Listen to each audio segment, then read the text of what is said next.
A single sharp sound cut through the hushed murmur of the first-class cabin on Horizon Airways Flight 217 from London to New York. It wasn't the clink of crystal or the pop of a champagne cork.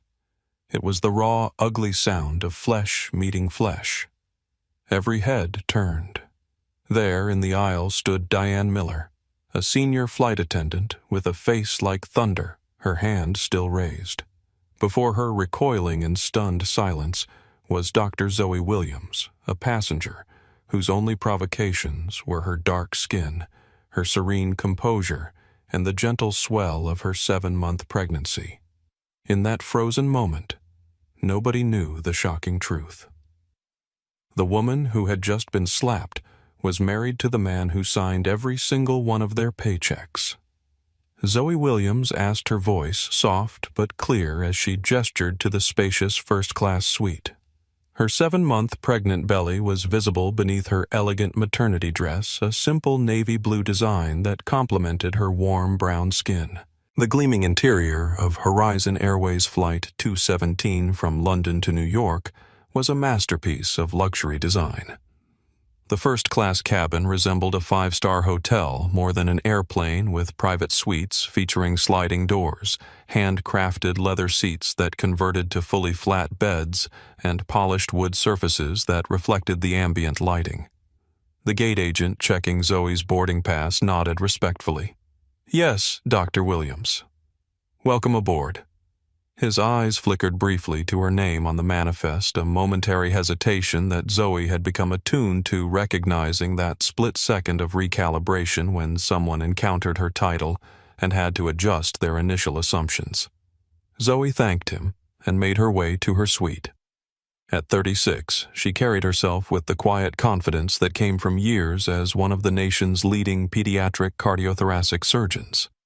The medical conference in London, where she'd just delivered the keynote address, had been a triumph, but exhausting. "Just a few more hours," she whispered to herself as she settled into the plush leather seat. She placed a protective hand over her rounded belly, feeling the reassuring movement beneath. Zoe arranged her carry-on items, placing her medical journal on the side table and her phone in the charging port.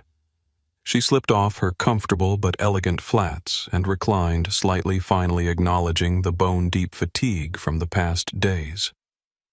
Through the window, she watched ground crew moving efficiently around the sleek body of the Airbus A350. The plane represented everything her husband had envisioned when he purchased the struggling airline, cutting-edge technology wrapped in understated luxury. Zoe's thoughts drifted as the remaining first-class passengers boarded, the honeymoon couple giggling as they explored their adjoining suites, a silver-haired executive arranging his briefcase with practiced precision. Across the aisle, a man in his mid-30s with a casual tech entrepreneur vibe was already typing furiously on a slim laptop. "Would you like a pre-departure beverage, Dr. Williams?" A young Hispanic flight attendant with a name tag reading Lucia Rodriguez appeared at her suite entrance, offering a tray of options. "Just some sparkling water with lime." "Please," Zoe replied, appreciating the woman's warm smile. "Of course. And congratulations," Lucia added with a genuine glance at Zoe's belly. "My sister just had her second. They're such blessings." "Thank you." "First time for me," Zoe said, finding herself warming to the young woman's unaffected kindness. From the galley, a different flight attendant emerged. Older, with blonde hair pulled into a severe bun and a face set in professional detachment. Her name tag identified her as Diane Miller, head flight attendant. Her gaze swept the cabin with the practiced efficiency of someone who had been doing this job for decades. When her eyes landed on Zoe, something imperceptible shifted in her expression, a momentary flash of what? Surprise, confusion, disapproval. Whatever it was, it vanished quickly behind a mask of professionalism as she continued her visual inspection of the cabin.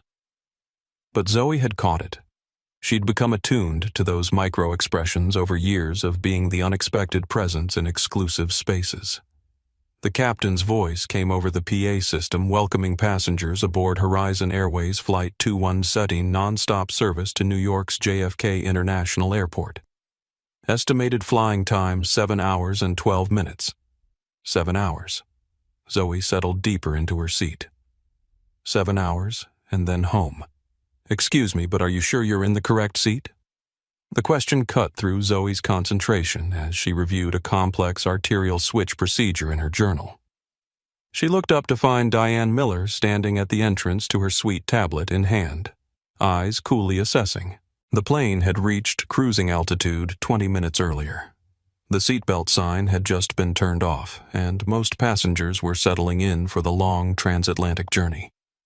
The cabin lights had been dimmed to a soft glow, creating pools of warm illumination around each occupied suite. "Yes, I'm in the correct seat," Zoe replied evenly. "1A, as indicated on my boarding pass." She gestured to the digital boarding pass displayed on her phone. Diane's gaze flicked from Zoe's face to her casual but elegant maternity dress, then to her simple gold wedding band and the absence of flashy jewelry. It was a look Zoe recognized all too well, an evaluation and assessment of whether she belonged in this exclusive space. "We've had some last-minute manifest changes," Diane said, her tone professionally brisk, but underlined with doubt. "I'll need to verify your boarding pass against our system." Zoe unlocked her phone and held it up, displaying her boarding pass. "Here you are." Dr. Zoe Williams Suite, 1A. Diane barely glanced at it. "I'll need to check our manifest. There may have been an error at the gate." Without waiting for a response, she walked back to the galley. Zoe took a slow, measured breath, a technique she'd perfected during tense moments in the operating room. The memory of a similar incident during her second year of residency flashed through her mind. She'd been wearing scrubs exhausted after a 36-hour shift when she'd entered the doctor's lounge. An older white physician had immediately asked her to bring him coffee, assuming she was janitorial staff.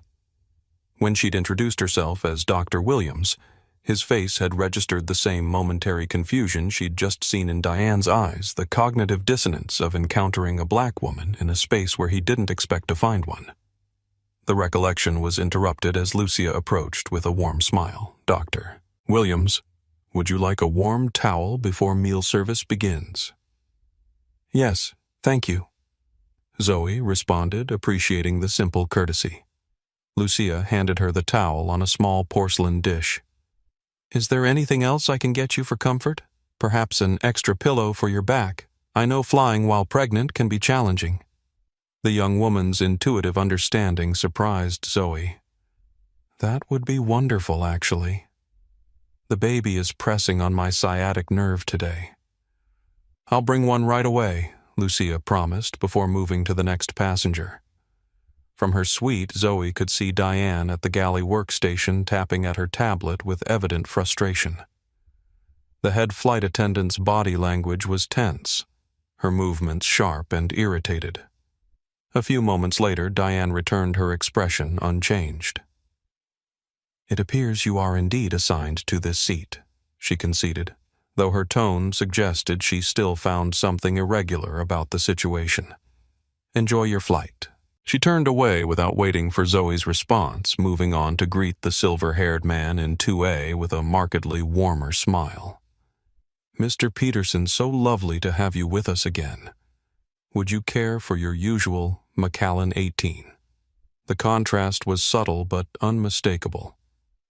It was another familiar experience for Zoe, the difference between being tolerated and being welcomed. Lucia returned with a plush extra pillow. "Here you go, Dr. Williams. This should help with the lower back pressure. Would you like to see our menu for today's meal service?" "Yes, please," Zoe replied, adjusting the pillow behind her lower back with immediate relief. As Lucia handed her the leather-bound menu, Diane's voice carried clearly from across the aisle. "The chef has prepared a special truffle risotto for our regular first-class passengers today. It's not on the menu, but I'd be happy to request it for you, Mr. Peterson." The implication hung in the air that there were regular first-class passengers, and then there were others. Zoe opened her menu and focused on the selections, determined not to let the microaggression affect her. Across the cabin, the tech entrepreneur in 3B was observing the interactions with interest. Alexander Costa, according to the luggage tag visible on his carry-on, had the keen awareness of someone who notices patterns. He'd glanced up from his laptop several times during Diane's interactions with Zoe, his expression thoughtful. When meal service began 20 minutes later, Zoe observed the precise choreography of first-class dining white tablecloths laid with expert hands. Silverware placed just so wine glasses positioned at the perfect angle. Mr. Peterson in 2A received his appetizer first. When Lucia approached with Zoe's tray, Diane intercepted her. "I'll take care of 1A, she said, taking the tray from the younger woman's hands. "You finish serving the passengers in the center section." Lucia hesitated briefly, then nodded and moved away. Diane approached Zoe's suite with the tray but didn't immediately set it down. Instead, she stood there for a beat too long, as if reconsidering something. "Your salmon?" she finally said, placing the tray on Zoe's table with noticeably less care than she'd shown with Mr. Peterson's meal. The silverware clinked against the china and the water glass wobbled slightly. "Thank you," Zoe responded, maintaining her composure despite the obvious slight. Diane lingered her eyes, taking in Zoe's simple appearance once more. First time in first class? The question had a patronizing edge, a subtle implication that Zoe was out of her element. No, Zoe replied, simply neither defensive nor explanatory. She'd learned long ago not to justify her presence in spaces where others questioned her right to be. "Well, if you need any assistance navigating the suite features, just press the call button. Though I'm sure you know how that works." With that parting comment, Diane turned and walked away. Zoe unfolded her napkin and placed it across her lap, her movements deliberate and unhurried. This was familiar territory. The subtle dance of prejudice disguised as professionalism, the insinuations wrapped in courtesy. From 3B. Alexander Costa's gaze lingered on the interaction. His brow furrowed slightly. He reached for his phone, tapped something quickly, then returned to his meal. But his attention remained partially focused on the dynamics unfolding in the first-class cabin, his eyes occasionally darting between Zoe and Diane. Throughout the meal service, Zoe noticed Diane's continued attentiveness to the white passengers while delegating Zoe's needs to Lucia. It was textbook differentiated service. Nothing overtly discriminatory, nothing she could definitively call out, but a pattern clear to anyone paying attention. And Alexander Costa was definitely paying attention. His phone now rested on his tray table, positioned in a way that suggested it might be recording. Whether out of concern or curiosity, he had become an observer to the unfolding dynamic. Zoe reclined her seat slightly, allowing herself to breathe through the discomfort in her lower back. The baby shifted position, pressing against her ribs, a reminder of what truly mattered in this moment. In a few hours, she would be home continuing her life's work of saving children's hearts. The petty prejudices of a flight attendant were in the grand scheme inconsequential. Yet even as she thought this, she knew that such moments were never truly inconsequential. They were the visible symptoms of a deeper disease, one that would still exist when her son entered the world. And that knowledge sat heavy alongside the weight of her unborn child. "More passengers in first class requesting blankets," Diane announced, striding into the forward galley where Lucia was preparing the mid-flight refreshment service, and 1A is pressing the call button again. The subtle emphasis on again wasn't lost on Lucia, who glanced toward Zoe's suite with concern. This was the third time in 40 minutes that Diane had mentioned Dr. Williams with thinly veiled irritation. "I can take care of her," Lucia offered, reaching for a fresh blanket from the warming drawer. "No, continue with the refreshments. I'll handle it." Diane snatched the blanket and marched toward Suite 1A, her posture rigid with barely contained annoyance. 2 hours into the flight, the cabin had settled into the hushed rhythm of transatlantic travel. Most passengers were either watching films on their personal screens or resting with eye masks firmly in place. Only Alexander Costa remained fully alert. His attention divided between his laptop and the increasingly obvious tension between Diane and Dr. Williams. He had positioned himself strategically, angling his seat to maintain a clear line of sight to both women, while appearing focused on his work. Diane approached Zoe's suite with the deliberate slowness of someone responding to an inconvenience rather than a service request. "Yes," she inquired, not bothering to mask her impatience. Zoe looked up from her medical journal, her expression calm despite the discomfort evident in how she shifted in her seat. "I was wondering if I might have a cup of ginger tea. I'm feeling a bit nauseated. We serve tea with the refreshment service, which begins in 20 minutes. Diane replied curtly. "I can bring you some then." "I understand, but given my pregnancy, I was hoping—" "As I said, refreshments will begin in 20 minutes. Diane cut her off. "First class follows a service schedule just like every other cabin." At that exact moment, Mr. Peterson in 2A raised his hand slightly. Diane immediately pivoted toward him, her demeanor transforming instantly. "Mr. Peterson, how can I help you?" she asked, her voice warm and solicitous. "I'd like another whiskey when you have a moment," he said, barely looking up from his financial reports. Of course, right away, Diane replied, hurrying to fulfill his request without any mention of service schedules. The contrast was so blatant that several nearby passengers noticed. The woman from the honeymoon couple exchanged a glance with her husband. Alexander Costa's eyebrows rose as he continued his discreet documentation. From his seat, Alexander watched as Diane promptly delivered Mr. Peterson's whiskey, complete with a fresh bowl of warm nuts that hadn't been requested. She lingered, asking if his temperature was comfortable, if he needed anything else, ensuring his absolute contentment before returning to the galley, passing Zoe's suite without acknowledgement. "Excuse me," Alexander called softly as Diane walked by. "Yes, sir," she responded, instantly attentive. "Could you please bring a pillow to the lady in 1A? I noticed she seems uncomfortable and I don't need mine." Diane's smile tightened almost imperceptibly. "Of course, sir, though all passengers receive one pillow as standard. It's airline policy." "Interesting," Alexander replied. "The couple in 4A and 4B appear to have at least 4 between them." Diane's expression froze for a moment, then recovered. "I'll check on that, and I'll bring an extra pillow to 1A shortly."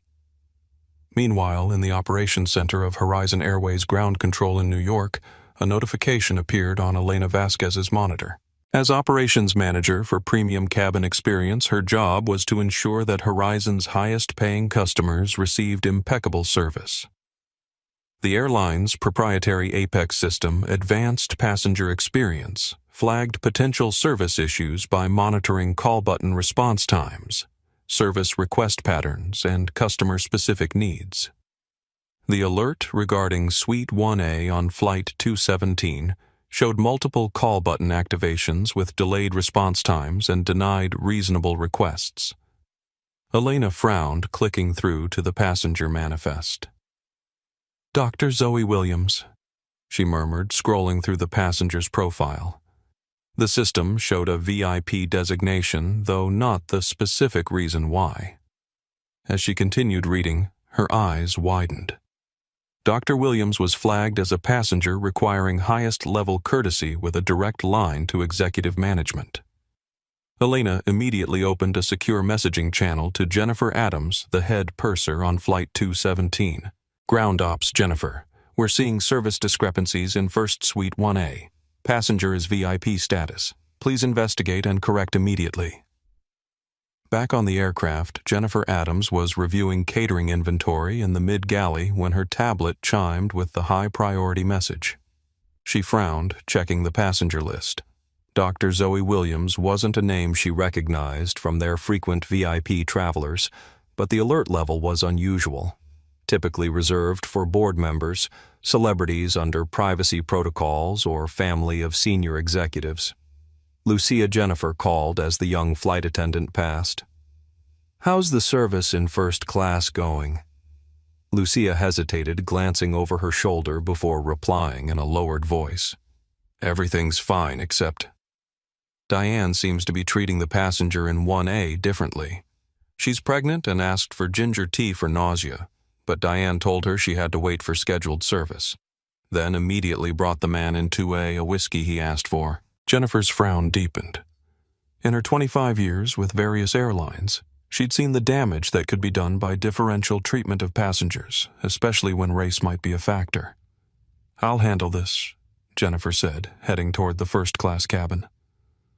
As Jennifer made her way forward, Alexander Costa was surreptitiously recording a video on his phone.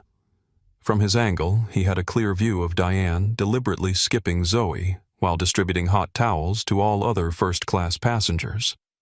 The discrimination wasn't dramatic or obvious, just a pattern of small, deniable oversights that collectively painted a disturbing picture. Jennifer observed this as she entered the cabin, her experienced eye immediately catching the service discrepancy. She approached Zoe's suite directly. "Dr. Williams, I'm Jennifer Adams, head purser on today's flight. I understand you requested some ginger tea for nausea." Zoe looked up, surprised by the sudden appearance of a more senior crew member. "Yes, though I was told it wasn't possible until the scheduled service." "There appears to have been a misunderstanding," Jennifer replied smoothly. "We absolutely accommodate such requests, especially for expectant mothers. I'll bring that right away. Would you also like some crackers? They often help with pregnancy nausea." "That would be wonderful." "Thank you." "Zoe," responded, the relief evident in her voice. As Jennifer turned to leave, she caught sight of Diane watching from the galley, her expression a mixture of surprise and irritation. Jennifer gave her a pointed look before heading to the galley to prepare the tea herself. "What are you doing?" Diane hissed when Jennifer entered the galley. "You're undermining me in front of the passengers. And you're providing discriminatory service to a VIP passenger, despite multiple warnings from ground ops," Jennifer countered quietly but firmly. "What exactly is your problem with Dr. Williams?" "I don't have a problem with her," Diane insisted. "She doesn't understand how first class works. Keeps making special requests outside of service times. Just like Mr. Peterson did when he requested a whiskey which you immediately provided," Jennifer pointed out. "The difference in how you're treating them is obvious, Diane, and it's being noticed not just by me but by other passengers and by our monitoring systems." Diane's face flushed. She doesn't look like she belongs here. Probably used points or got upgraded. "Excuse me," Jennifer's voice sharpened. "What exactly does belonging in first class look like?" Realizing her mistake, Diane backpedaled. "I meant she seems unfamiliar with the protocols. Regular first-class passengers understand the service timing. Regular passengers like Mr. Peterson, who you just served off schedule?" Jennifer shook her head. "I'll be handling Dr. Williams myself for the remainder of the flight, and we'll discuss this further after landing." In the operations center, Elena watched the situation unfold through the service tracking system. The response times to Suite 1A were normalizing, but she remained concerned. The Apex system had flagged potential service discrimination, a serious issue for an airline that positioned itself as the epitome of premium travel. Back in the first-class cabin, Jennifer delivered the ginger tea and crackers to Zoe, personally ensuring she was comfortable. "Thank you for addressing this," Zoe said quietly. "I appreciate it more than you know." Jennifer's expression was professional but genuine. "It's our job to provide excellent service to all our passengers, Dr. Williams. Please don't hesitate to ask for anything else you might need." As Jennifer walked away, Zoe noticed Alexander Costa watching the interaction intently. He gave her a small supportive nod, an acknowledgement that he had observed what was happening and found it troubling. For her part, Zoe remained gracious but watchful. The improved service was welcome, but she was under no illusions about what had precipitated the change. Someone higher up had recognized her name or status and intervened. It wasn't a victory against prejudice, just a temporary suspension based on her perceived importance. The baby kicked vigorously as if protesting the situation, and Zoe placed a gentle hand on her belly. "I know, little one," she whispered, "but we're halfway home." The words carried more weight than she intended. Halfway home, and yet the journey through spaces where her presence was questioned, her worth diminished, and her humanity conditionally acknowledged. That journey seemed endless. "Don't make waves, Zoe. Keep your head down, do your work, and be twice as good." Her mother's voice echoed in Zoe's mind as she sipped the ginger tea Jennifer had brought her. The advice, well-intentioned but heavy with the weight of generational trauma, had been a constant refrain throughout her childhood in Baltimore, where her parents, both educators, had raised her to understand that excellence was not just an aspiration but a necessity for survival. As the plane cruised at 38,000 feet over the Atlantic, Zoe allowed herself to drift into memories, the gentle hum of the engines providing a soothing backdrop to her thoughts. She remembered her first confrontation with racial bias in medicine. Not the subtle microaggressions that were almost daily occurrences, but the first time she'd faced overt discrimination from someone with power over her career. It had happened during her third year at Harvard Medical School. She had correctly diagnosed a complex cardiac condition in a young patient that her attending physician had missed. Instead of acknowledging her insight, he had publicly dismissed her, then presented her exact diagnosis as his own discovery during rounds the next day. When she'd gathered the courage to discuss this with her faculty advisor, a white woman who had positioned herself as an ally, the response had been telling. "These things happen," Zoe, the advisor, had said with sympathetic resignation. "Is this really a battle worth fighting? You need letters of recommendation for your residency applications. Do you want to be known as brilliant or difficult?" That moment had crystallized something for Zoe, the understanding that excellence alone wasn't enough, that the systems and spaces in which she operated weren't designed for her success, and that navigating them required careful calculation of when to speak up and when to strategically remain silent.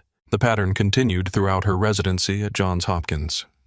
The white male residents who were praised for being assertive and confident, while she was counseled to be less intimidating when she displayed the same traits. The patients who requested the real doctor when she entered their rooms.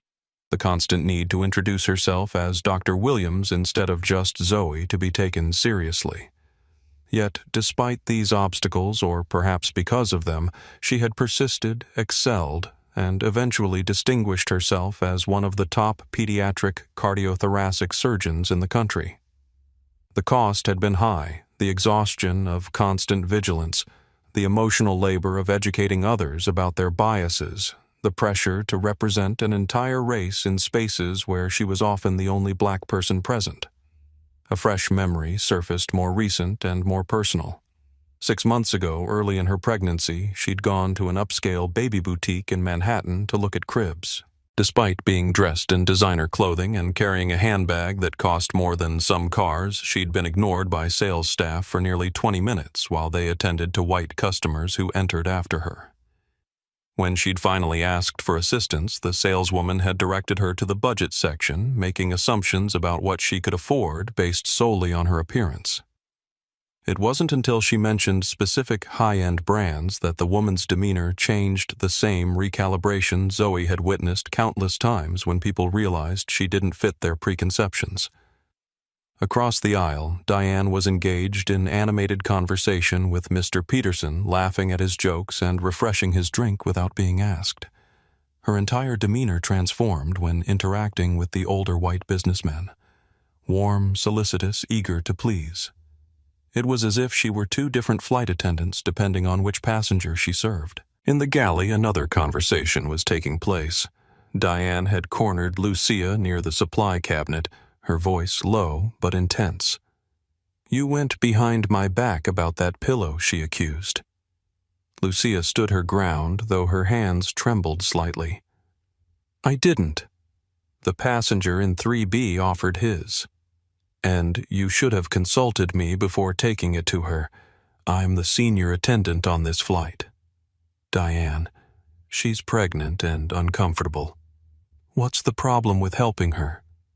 Diane glanced around to ensure they weren't overheard, then lowered her voice further. Look, I've been flying first class for 25 years. I know the regulars, the types who actually pay for these seats instead of using points or getting lucky with upgrades. What does that have to do with service quality? Lucia challenged her concern, overcoming her usual deference to seniority.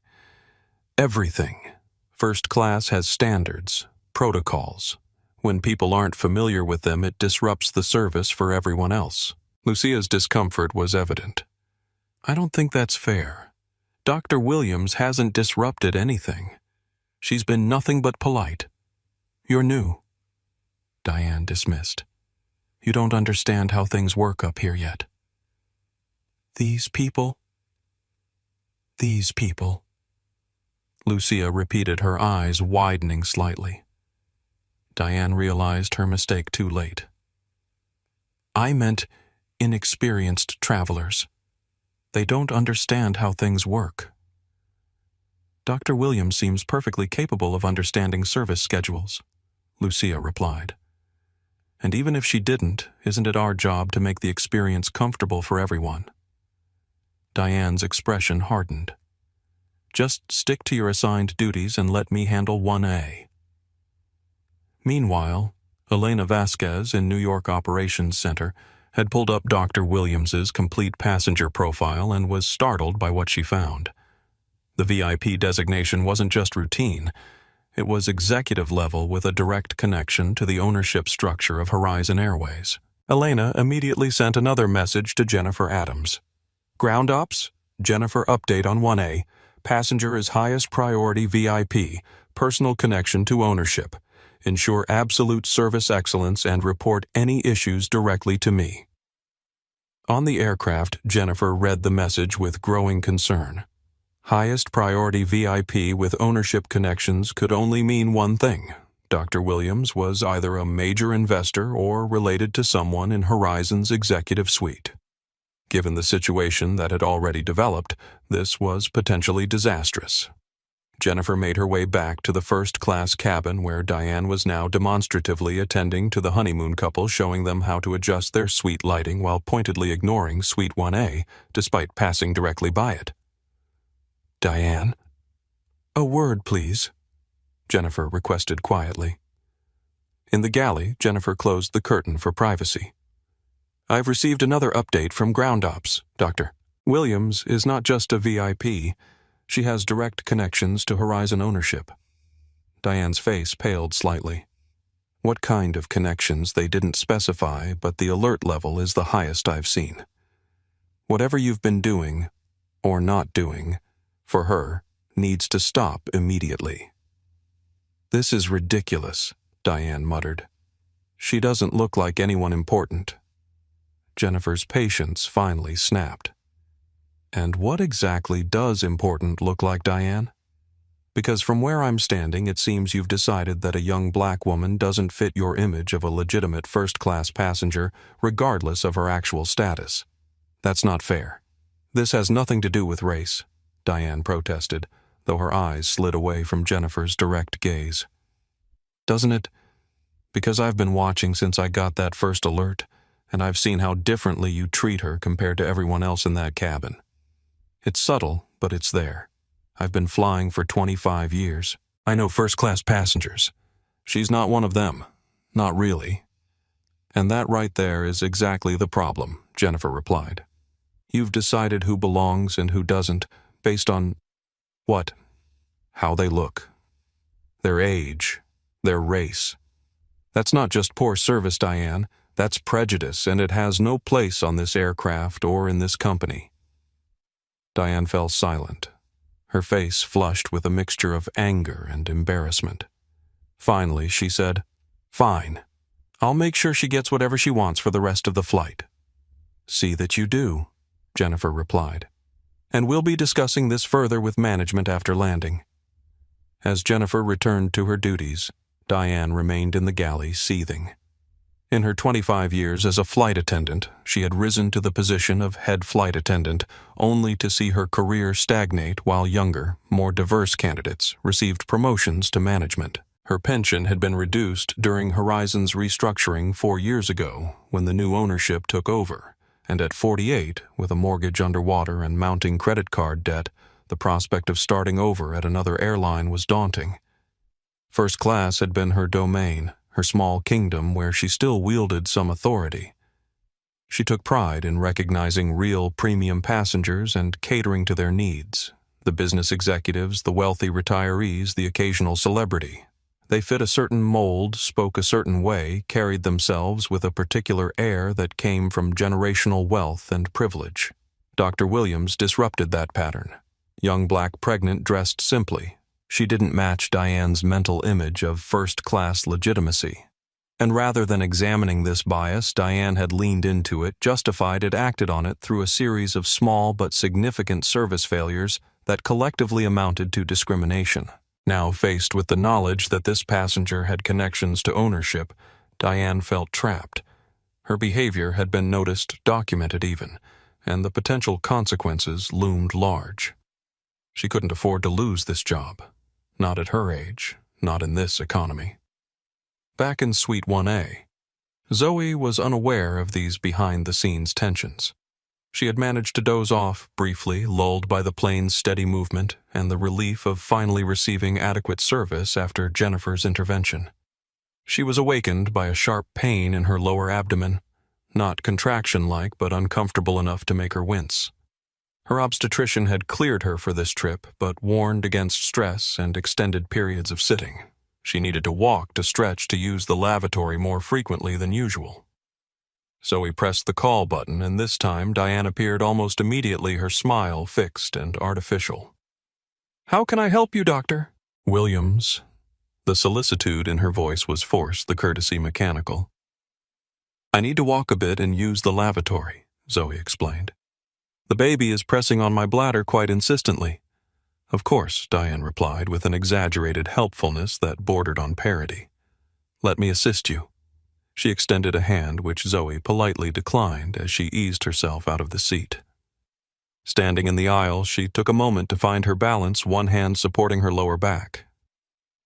Alexander Costa watched the interaction carefully, noting the dramatic shift in Diane's behavior. Something had changed, but the insincerity was obvious. This wasn't respect, but fear. Not courtesy, but self-preservation.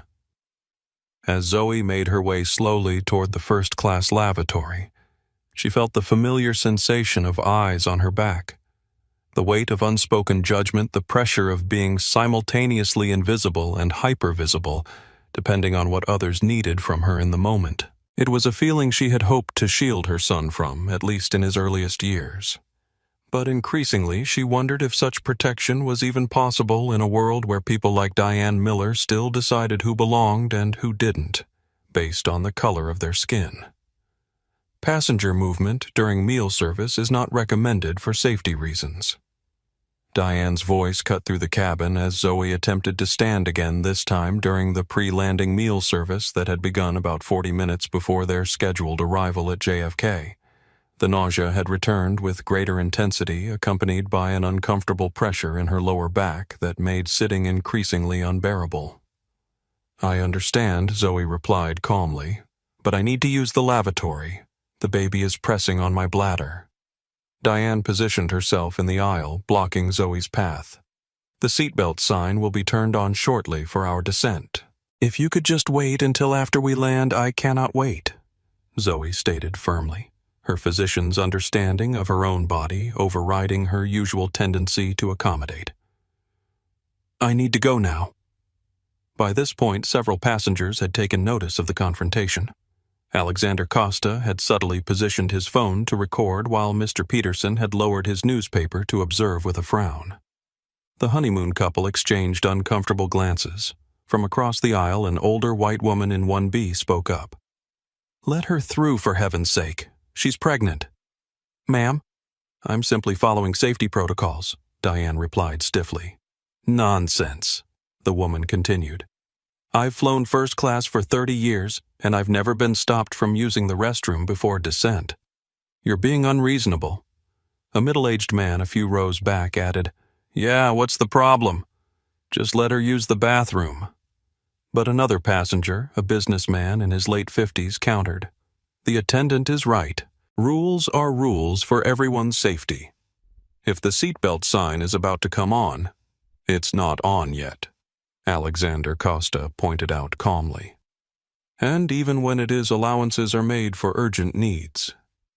The cabin had become divided, most passengers sympathetic to Zoe's situation, but a few siding with Diane's position on protocol. The tension in the air was palpable. Is there a problem? Jennifer appeared at Diane's side, her expression shifting from professional inquiry to concern as she took in the situation. Dr. Williams needs to use the lavatory, but we're about to begin descent procedures, Diane explained, as if this justified blocking a pregnant woman's access to the bathroom. The lavatory is still available for the next 10 minutes, Jennifer corrected, shooting Diane a pointed look. Dr. Williams, please go ahead. Would you like some assistance? No, thank you. I can manage. Zoe moved past Diane, who reluctantly stepped aside but remained rigid, her disapproval evident in every line of her body. As Zoe made her way to the lavatory, she heard Diane mutter under her breath, just loud enough to be heard, always wanting special treatment. The comment hung in the air, its implication clear enough that even Jennifer froze momentarily.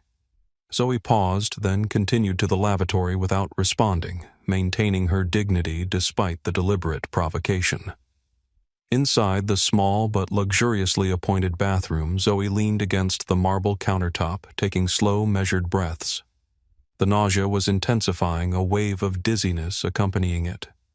She splashed cool water on her face and wrists, a technique she'd learned during her early pregnancy when morning sickness had been particularly severe. The baby kicked vigorously as if protesting the tension. I know, little one, she whispered, placing a hand on her belly. Just a little longer. When she emerged from the lavatory a few minutes later, Diane was waiting directly outside, ostensibly arranging items on the refreshment cart, but effectively creating another obstacle. Excuse me, Zoe said politely. Diane moved the cart inch by inch, deliberately slow, forcing Zoe to wait in the confined space. We're preparing for landing. You'll need to return to your seat immediately. The power play was small but pointed, another assertion of control, another reminder of who Diane believed held authority in this space. Diane Jennifer called from the galley, her tone sharp with warning. Clear the aisle, please. With visible reluctance, Diane moved the cart fully to the side, allowing Zoe to pass. As Zoe carefully made her way back to Suite 1A, she felt a rush of lightheadedness that forced her to pause, placing one hand on a seat back to steady herself. Alexander Costa noticed immediately. Are you all right, ma'am? He asked, half rising from his seat. Just a bit dizzy, Zoe admitted. I'll be fine once I sit down. Diane, who had followed behind with the cart, made a dismissive sound. The captain has already announced we're expecting turbulence. This is why passengers should remain seated when instructed.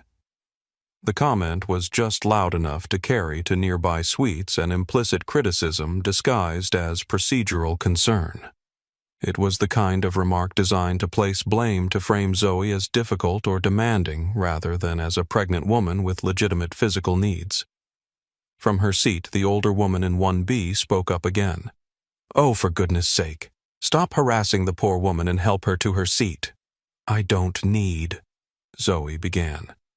I was addressing her needs appropriately, Diane replied defensively. No, you weren't, said another voice, the businessman who had earlier supported Diane's position on rules. His tone had shifted. I'm a licensed pilot myself, and there is no safety protocol that justifies treating a pregnant passenger this way. Your behavior is unprofessional. Jennifer stepped forward. Dr. Williams, let me help you back to your seat. Diane, please prepare the cabin for landing as discussed. The reprimand was professional but unmistakable. Diane's face flushed with anger as she pushed the cart back toward the galley with more force than necessary. Once Zoe was settled in her suite, Jennifer discreetly checked on her. "Is there anything else you need before landing? Perhaps some more ginger tea for the nausea. That would be wonderful." "Thank you," Zoe replied, grateful for the consideration. As Jennifer departed, Zoe caught sight of Alexander Costa watching the interaction with obvious concern. He offered a small, supportive smile, which she returned with a grateful nod. It was a moment of quiet solidarity and acknowledgement of what they both recognized was happening. In the galley, tension had reached a breaking point between Diane and Jennifer. "You're undermining me in front of the passengers," Diane hissed aggressively, stacking cups on a tray. "And you're providing discriminatory service to a VIP passenger despite multiple warnings," Jennifer countered, keeping her voice low but firm. "What exactly is your problem with Dr. Williams?" "I don't have a problem with her. I have a problem with the entitlement attitude. Just because she's in first class doesn't mean she gets to ignore safety procedures." "What safety procedures?" "The seatbelt sign wasn't even on yet, and she's pregnant. Bathroom access is a basic need, not a luxury service. She's been demanding special attention the entire flight," Diane insisted. "Has she?" "Because from what I've observed and what Lucia reported, she's been nothing but polite and patient despite receiving subpar service from you." Diane's expression hardened. "You don't understand what it's like dealing with these types of passengers who think—" "These types?" Jennifer interrupted, her eyebrows raised. "What types would those be exactly?" Realizing her mistake, Diane backpedaled. "I meant inexperienced first-class travelers who don't understand how things work up here. Dr. Williams has been incredibly patient with your rudeness, Diane. Most passengers would have complained hours ago." "Rudeness? I've been professional the entire time." "Professional?" Jennifer scoffed. "You questioned her seat assignment, denied her an extra pillow that we absolutely have available, skipped her during service, made her wait for basic requests, and just now tried to prevent her from using the bathroom while pregnant. If that's your definition of professional, we have very different dictionaries." Before Diane could respond, Lucia appeared with an empty teacup. "Dr. Williams asked if she could have a little more ginger tea before we land. She's still feeling nauseated." "I'll take care of it," Jennifer replied, turning away from Diane to prepare the tea. Diane seized the opportunity for a final word. "When this is over, I'll be filing a complaint about how you've handled this situation. I've been with this airline for 25 years, and I've never been treated with such disrespect by a purser." Jennifer turned back slowly, her expression one of disbelief. "Go ahead and file whatever you want, but be aware that I'll be submitting a full report about your treatment of Dr. Williams, with witness statements if necessary. 25 years of experience doesn't excuse prejudice, Diane." "Prejudice? How dare you? How dare I? What?" "Call out what's plainly happening. You've singled out the only black passenger in first class for different treatment from the moment she boarded." "This has nothing to do with race," Diane insisted, though her eyes slid away from Jennifer's direct gaze. "Doesn't it? Because I've been watching since I got that first alert from Elena, and your behavior changes completely depending on which passenger you're serving.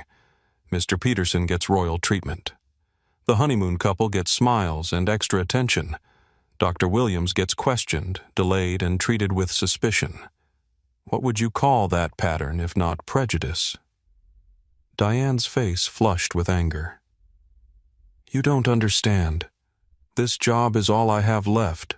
After the restructuring, my pension was cut in half. I can't afford to retire, can't afford to start over somewhere else. First class was the one place where I still had some control, some respect.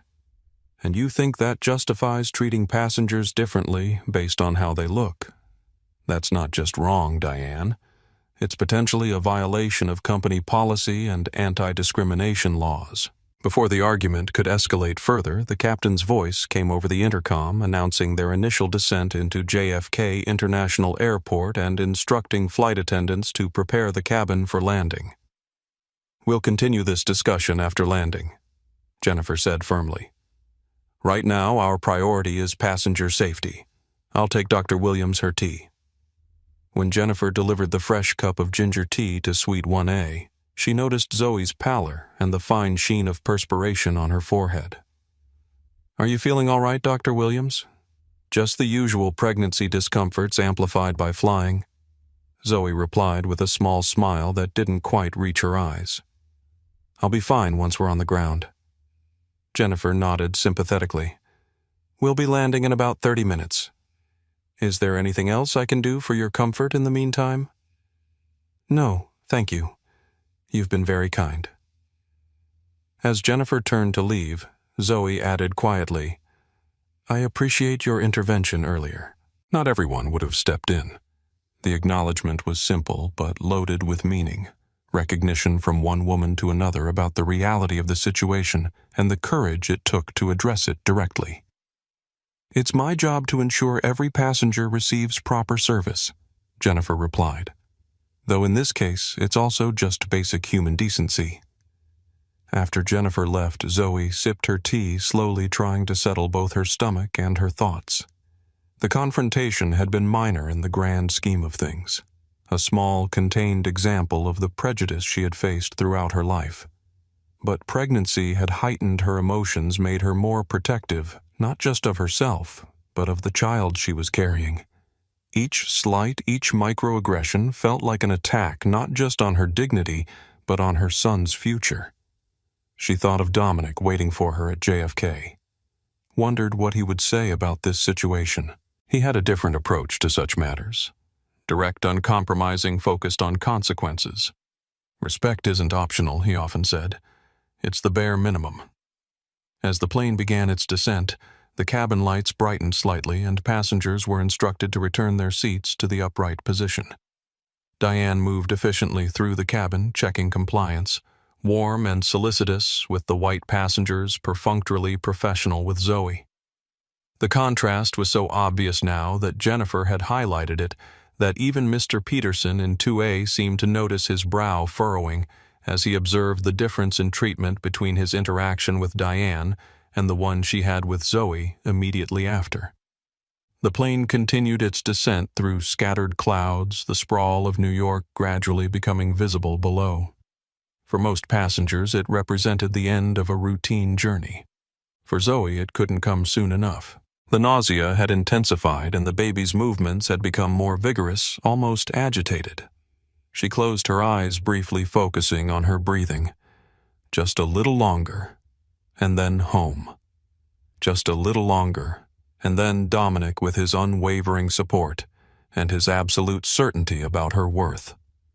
Just a little longer. But as the plane banked toward its final approach, Zoe didn't know that the true confrontation was yet to come, that the tension which had been building throughout the flight was about to reach its breaking point in a way that would change everything. Flight attendants prepare for landing.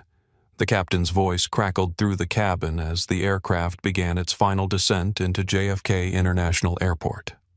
Outside the windows, the late afternoon sun cast a golden glow over the New York skyline, the familiar silhouette of Manhattan visible in the distance. Inside Suite 1A, Zoe shifted uncomfortably, pressing a hand against her lower back where the pain had intensified.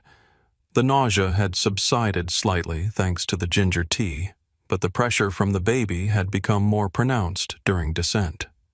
She took slow, measured breaths, a technique she'd learned during her prenatal classes, focusing on the thought of Dominic waiting for her at the arrivals gate. The seatbelt sign had been illuminated, and most passengers were complying with landing procedures, stowing personal items, and adjusting their seats. Alexander Costa in 3B had reluctantly put away his phone after capturing one final video of Diane's contrasting treatment of passengers during the pre-landing check. As the plane descended through 10,000 feet, Zoe felt a sudden wave of dizziness coupled with intense pressure in her bladder. She knew the protocols about remaining seated during final descent, but the discomfort was becoming unbearable. Pregnancy had a way of making even the most basic bodily functions urgent and non-negotiable. She pressed the call button, hoping Jennifer would respond. Instead, Diane appeared her expression a mask of barely contained annoyance. "The seatbelt sign is on," Diane stated before Zoe could even speak. "All passengers must remain seated." "I understand," Zoe replied, keeping her voice calm despite her discomfort. "But I'm experiencing significant pressure and I need to use the lavatory urgently. The baby is... All passengers must remain seated during landing." Diane repeated louder this time, as if Zoe hadn't heard her the first time. "It's an FAA regulation for your own safety." Zoe took a deep breath. As a physician, she understood safety protocols, but she also understood her body's needs.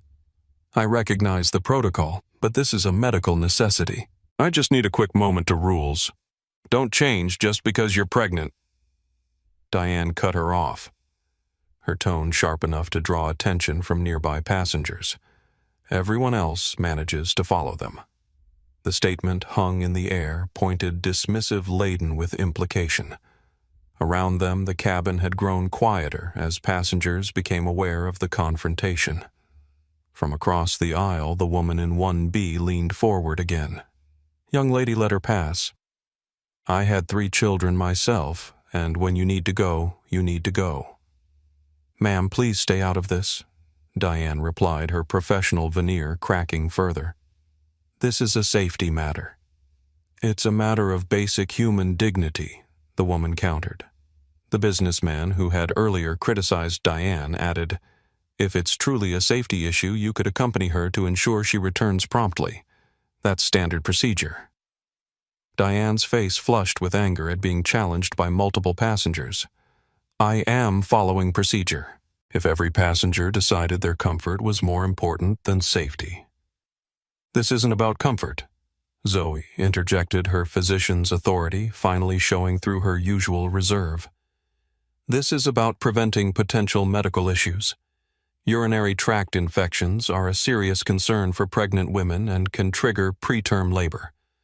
I'm not requesting this frivolously." "I'm not going to argue medical technicalities," Diane replied dismissively. "The seatbelt sign is on and you need to remain seated." "I'm not asking for your medical opinion," Zoe said, her voice steady but firm. "I'm telling you as a doctor that I need to use the lavatory now." She began to unfasten her seatbelt, her decision made regardless of Diane's objections. Diane stepped closer, physically inserting herself into the suite entrance. "Ma'am, I've already told you, and I've already explained my situation," Zoe replied, rising carefully to her feet despite Diane's imposing presence. "I am not going to risk a urinary tract infection which can trigger premature labor because of your inflexibility. I will be quick." As Zoe attempted to step into the aisle, Diane moved directly in front of her, creating a physical barrier. They stood face to face in the confined space, tension crackling between them. "You need to sit down immediately," Diane demanded, her voice rising. "I need to use the lavatory," Zoe countered firmly. "Please step aside." By now the confrontation had drawn the attention of the entire first-class cabin. Alexander had angled his phone discreetly to capture the interaction. The honeymoon couple watched wide-eyed from their suites. Mr. Peterson had set aside his financial papers, entirely frowning at the escalating situation. "You people always think the rules don't apply to you," Diane said, her voice low but carrying in the hushed cabin. The words landed like a physical blow. "You people." The loaded phrase hung in the air, its implication unmistakable. Zoe stilled a cold clarity washing over her. "What exactly do you mean by you people?" she asked quietly. Diane's eyes widened slightly, perhaps realizing her misstep, but instead of backing down, she doubled down. "You know exactly what I mean. First class has standards. This airline has standards, and your behavior is not meeting them." From 2 rows back, Alexander's grip tightened on his phone, ensuring he captured every word of the exchange. The naked prejudice in Diane's tone was unmistakable now, stripped of its earlier veneer of professionalism. "My behavior," Zoe repeated, her voice dangerously controlled. "I have been nothing but patient, despite your persistent rudeness, since the moment I boarded this plane. I am a 7-month pregnant woman who needs to use the lavatory. The only person not meeting standards here is you." Each word was precise, measured landing with quiet force. For Diane, it was the final humiliation, being called out for her behavior in front of the entire cabin she considered her domain. Her authority, the only thing she felt she had left in her diminished professional life, was being challenged by a woman she had deemed unworthy from the first moment. Something in Diane snapped. Her face contorted with a rage that had been building throughout the flight, fueled by years of perceived slights, professional disappointments, and deeply ingrained prejudice. "You will not disrespect me on my aircraft," she hissed. And then, before anyone could react, Diane's hand shot out a swift, deliberate movement, culminating in a sharp, cracking slap that connected with Zoe's cheek. The sound echoed through the stunned silence of the first-class cabin. A collective gasp rose from the witnesses. Lucia, who had just entered from the galley, brought her hands to her mouth in horror. Alexander's phone remained steady, capturing the shocking moment. Zoe stood frozen, her hand rising slowly to touch her cheek where an angry red mark was already forming. In her 36 years, through all the discrimination and microaggressions she had endured, no one had ever physically struck her. The violation was so absolute, so unexpected, that for a moment she couldn't process what had happened. Her first thought was not for herself, but for her baby. Had the shock, the stress affected him? Her hand moved instinctively to her belly, protective, concerned. The silence lasted only seconds before the cabin erupted in voices. "She hit her," exclaimed the woman from the honeymoon couple. "That was completely uncalled for," Mr. Peterson stated firmly, rising halfway from his seat. "I've got it all on video," Alexander announced, his voice tight with controlled anger. "Every second of it." Diane seemed to come back to herself, realizing what she had done. A flicker of panic crossed her face, quickly replaced by defensive anger. She was becoming aggressive and refused to follow safety instructions, she said loudly, already constructing her narrative. "I was ensuring the safety of all passengers." It was a preposterous lie immediately contradicted by multiple witnesses. "That's not what happened at all," the woman in 1B called out. "You blocked her path and then assaulted her when she stood up for herself." "You assaulted a pregnant woman," another passenger exclaimed. Jennifer burst into the cabin, alerted by the commotion. She took in the scene, Zoe standing still with a hand to her reddened cheek. Diane's defensive posture, the outraged passengers. "What happened here?" she demanded, though the answer was written clearly on Zoe's face and in the charged atmosphere of the cabin. "She struck Dr. Williams," Alexander said, lowering his phone. "I have the entire incident recorded, including the racially charged comments that preceded it." Jennifer's face paled as she looked from Zoe to Diane, the full catastrophic implications of the situation hitting her at once. A flight attendant had physically assaulted a pregnant passenger, a VIP passenger with connections to ownership, in full view of a cabin full of witnesses with video evidence. "Dr. Williams," she said, her voice tight with professional control, masking horror, "please come with me. We need to get you seated and make sure you and your baby are okay." Zoe nodded, still in shock, allowing Jennifer to guide her back to her seat. Her medical training told her to remain calm, to monitor for any signs of distress from the baby, to control her own stress response for his sake. But beneath the professional self-assessment, a deep well of emotion was building, anger, hurt, and a profound sadness that such moments still existed in the world her son would soon enter. Diane remained rooted in place, her expression shifting between defiance and dawning terror as she began to comprehend the magnitude of what she had done. Around her, the atmosphere had transformed from the usual hushed reverence of first class to a courtroom of sorts, with passengers serving as witnesses to an indefensible act. "I want to file a formal complaint," the businessman stated firmly to Jennifer. "And I'm willing to provide my contact information and a statement."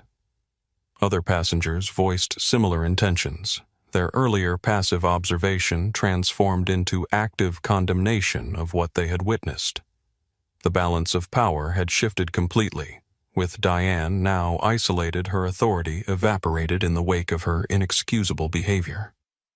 As Zoe settled back into her seat, a single tear escaped despite her best efforts at composure.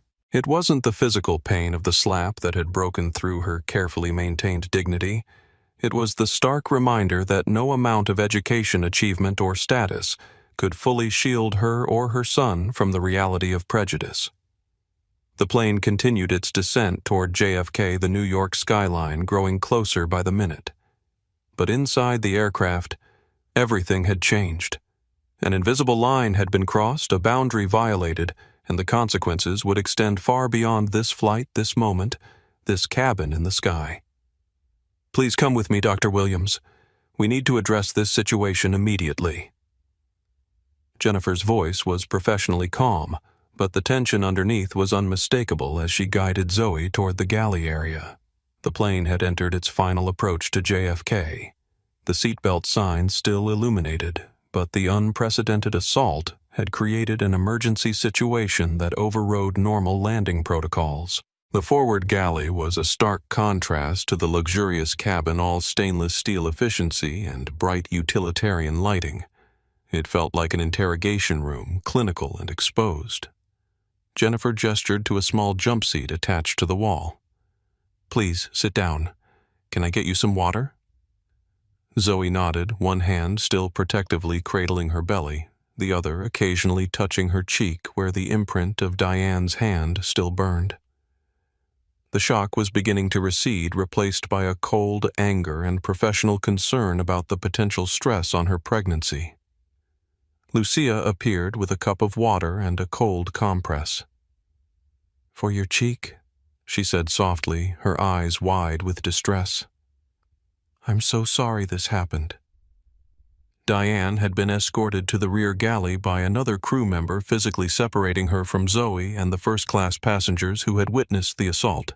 The separation was as much for Diane's protection as Zoe's. The mood in the cabin had turned decidedly hostile toward the flight attendant. Dr. Williams Jennifer began adopting the formal, measured tone of someone constructing an official report in her head.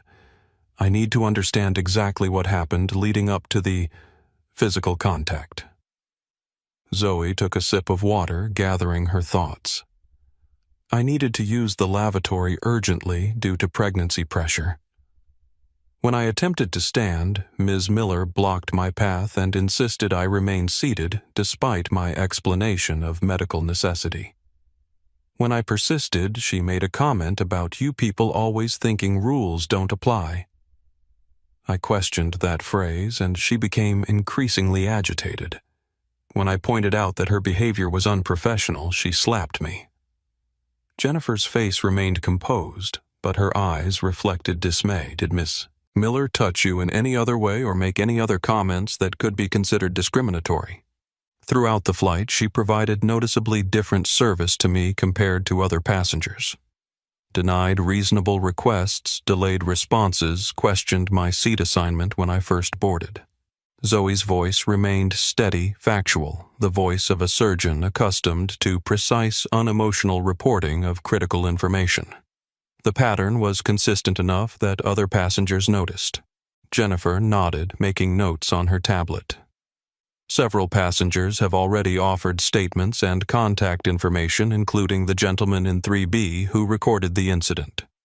Alexander, Zoe supplied. "He was watching the situation develop for some time." "Yes. His documentation will be crucial in our internal investigation." Jennifer hesitated, then asked with genuine concern, "How are you feeling physically? Should we request medical personnel to meet the aircraft?" Zoe considered this, her hand still resting on her belly. The baby had been active, but not distressed. She could feel his regular movements. "I don't believe that's necessary, but I would appreciate being first off the aircraft when we land. My husband will be waiting, and I'd prefer to minimize any further stress." "Of course," Jennifer agreed quickly. "We'll arrange priority deplaning for you." A discreet chime sounded on Jennifer's tablet. She glanced down at the message, her expression shifting subtly. "Excuse me a moment," she said, stepping a few feet away to respond to what appeared to be an urgent communication. Left briefly alone, Zoe closed her eyes, focusing on her breathing and the reassuring movements of her son. In the operating room, she had learned to compartmentalize emotions to function with precision regardless of circumstance. That training served her now, keeping panic at bay, maintaining her professional composure despite the violation she had experienced. From the other side of the galley, she could hear snippets of Jennifer's hushed conversation, confirmed on video, witnessed by entire cabin, corporate crisis protocol. Yes, immediately upon landing. Meanwhile, in the rear galley, Diane sat in a jump seat ostensibly secured for landing but effectively placed in isolation. Thomas, another flight attendant, stood nearby, his expression grim. "They can't prove anything," Diane muttered more to herself than to him. It was a safety issue. She was being aggressive. "I saw the video," Diane Thomas said quietly. "There's nothing to prove or disprove. It's all there." "You don't understand," Diane continued, her voice taking on a frantic edge. "These people come on board thinking they're entitled to special treatment just because they have a first-class ticket." She was creating a disturbance. "I was maintaining order." "By slapping a pregnant woman?" Thomas asked, his voice low with disbelief. "In what universe is that maintaining order?" "It was just a reaction," she said, her tone shifting from defiance to something approaching panic. She was being disrespectful. 25 years. I've given this airline, and some entitled passenger thinks she can talk to me like that?" Thomas shook his head slightly. "This isn't about disrespect, Diane. You hit a pregnant woman, in first class, on camera. She provoked me. Nothing provokes hitting a passenger," Thomas replied firmly. "Especially not a pregnant one. That's assault, plain and simple." The plane dipped lower, the landing gear engaging with a mechanical whine. New York spread beneath them, the afternoon sun glinting off glass towers and the waters of the harbor. They were minutes from touchdown, but Diane's world was already crashing around her. Back in the forward galley, Jennifer had returned to Zoe with a noticeably changed demeanor, more deferential, almost anxious. "Dr. Williams, I've just received confirmation that representatives from Horizon corporate headquarters will meet the aircraft upon arrival. They've requested that you remain seated after landing until they come aboard." The shift in Jennifer's attitude was subtle, but unmistakable. Something had changed in the last few minutes beyond just the confirmation of a corporate response. "My husband will be very concerned if I'm delayed," Zoe said. "Of course. We'll ensure he's informed immediately. The corporate team specifically mentioned accommodating any requests you might have." Jennifer's tone had taken on a new note of solicitousness that hadn't been present before. Zoe studied her face, recognition dawning. "They know who I am, don't they?" Jennifer hesitated, then nodded slightly. "Ground operations has flagged your passenger profile at the highest priority level. They didn't share details, but it appears you have significant connections to Horizon leadership." A small, tired smile touched Zoe's lips. "I see. And now that I'm not just a black woman in first class, but someone with connections, everything changes." The observation wasn't accusatory, just a weary acknowledgement of a reality she had experienced countless times before. The sudden shift from questioned presence to valued guest based solely on the perception of power or influence. Jennifer had the grace to look uncomfortable. "For what it's worth, I intervened before knowing about any VIP status. What happened to you was wrong, regardless of who you are."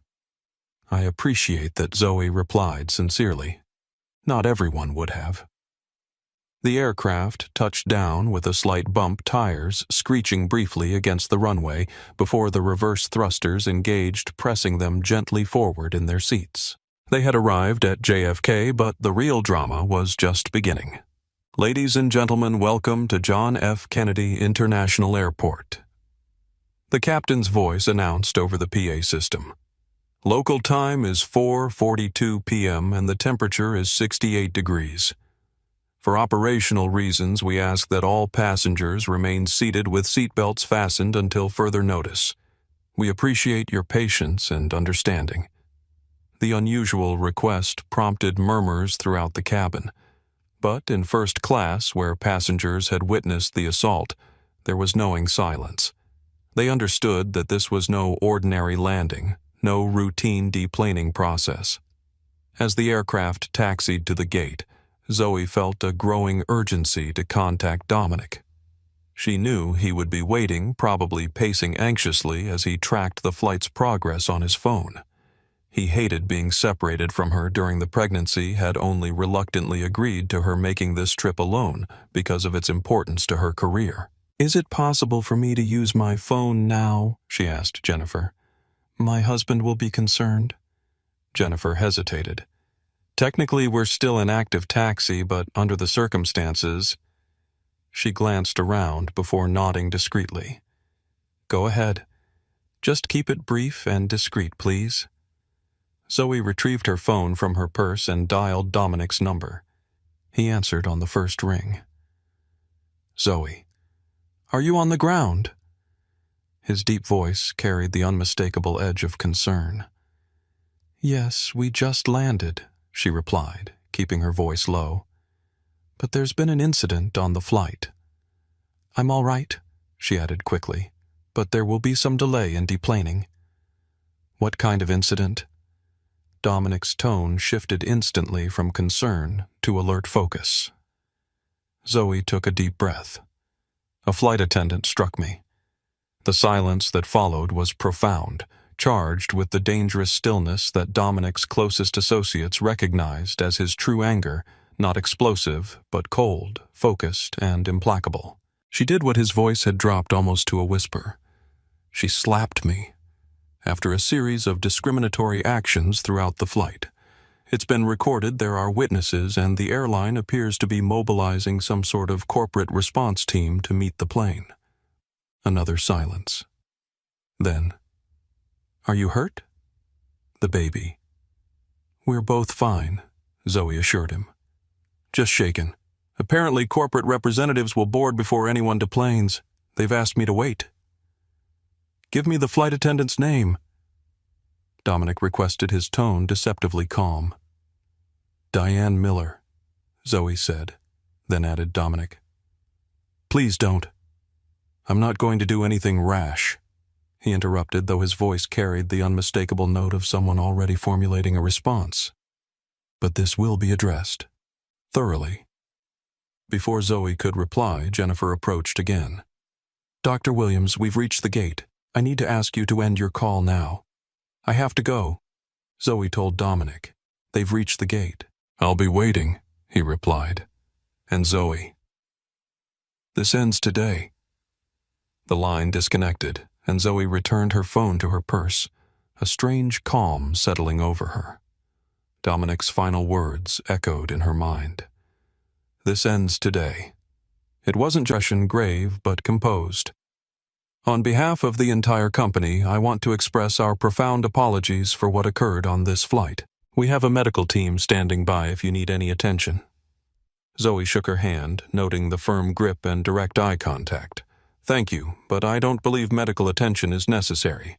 I would, however, like to disembark as soon as possible." "My husband is waiting."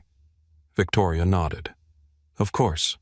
We've arranged for immediate deplaning for you with an escort directly to the terminal." She hesitated, then added with careful precision, "Mr. Jackson is waiting in our private lounge. He's been briefed on the situation." The use of Dominic's name confirmed what Zoe had suspected from Jennifer's changed demeanor. They now knew exactly who she was. Not just Dr. Zoe Williams, cardiothoracic surgeon, but Zoe Williams Jackson, wife of Dominic Jackson, the billionaire who owned 40% of Horizon Airways and sat as chairman of its board of directors.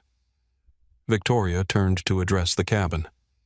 "Ladies and gentlemen, we apologize for the delay in deplaning. We're dealing with an internal matter that requires immediate attention.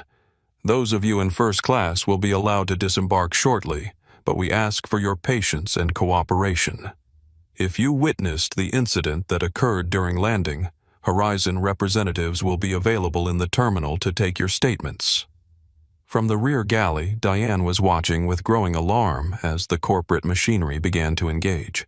The appearance of the COO herself, accompanied by Port Authority officers, signaled that this was being treated as a major incident, not a minor infraction that could be managed internally. Jennifer approached her expression grim. "Diane, you're to remain on board after all passengers have deplaned. Ms. Reynolds will speak with you directly." "This is ridiculous," Diane protested, though her voice lacked conviction. It was a minor altercation during a safety procedure. "Striking a passenger is never minor," Jennifer replied coldly. "And striking a pregnant passenger who happens to be married to the chairman of the board is career-ending." The color drained from Diane's face as the full implications hit her. "The chairman of the board. Who is she?" Dr. Williams is married to Dominic Jackson. The same Dominic Jackson who acquired Horizon 4 years ago and personally oversees our service standards. Diane felt the floor shift beneath her, reality distorting as the magnitude of her actions came into devastating focus.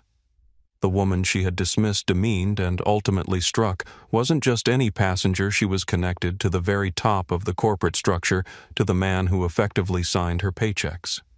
"I didn't know," she whispered, as if that might somehow mitigate what she had done. "Would it have made a difference?" Jennifer asked pointedly. "If you'd known who she was married to, would you have treated her with the respect every passenger deserves?" The question hung in the air, unanswered, because they both knew the answer. Diane's treatment of Zoe had been based entirely on perception and prejudice, on the assumption that a young black woman didn't truly belong in first class, regardless of the ticket she held. Had she known Zoe's connection to ownership, her behavior would undoubtedly have been different, proving the very bias at the heart of the issue. In the first-class cabin, Victoria Reynolds was personally escorting Zoe toward the exit. "We've arranged for your luggage to be expedited through customs and delivered directly to your car," she explained. "Mr. Jackson was quite insistent about minimizing any further inconvenience to you." "I'm sure he was," Zoe replied with a small, knowing smile. Dominic's response to the situation was entirely predictable to anyone who knew him well. He was methodical in business but fiercely protective of his family. As they reached the aircraft door, Alexander Costa stepped into the aisle. "Dr. Williams," he called, holding up his phone. "I have the entire incident recorded. I'd be happy to provide the footage to you or your representatives."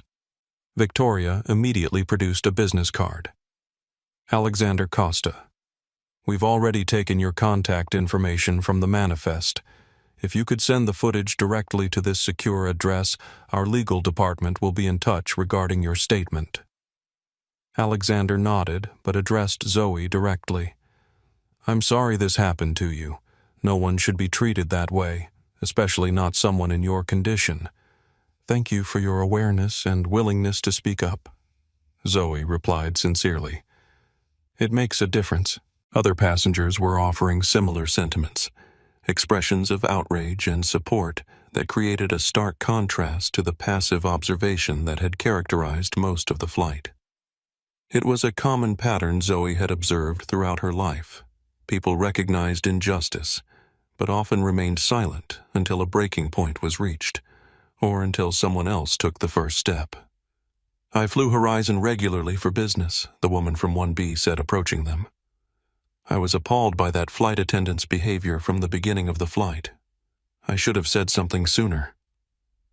"You did speak up eventually," Zoe acknowledged. "That matters." As Zoe finally stepped off the aircraft, the relief was palpable.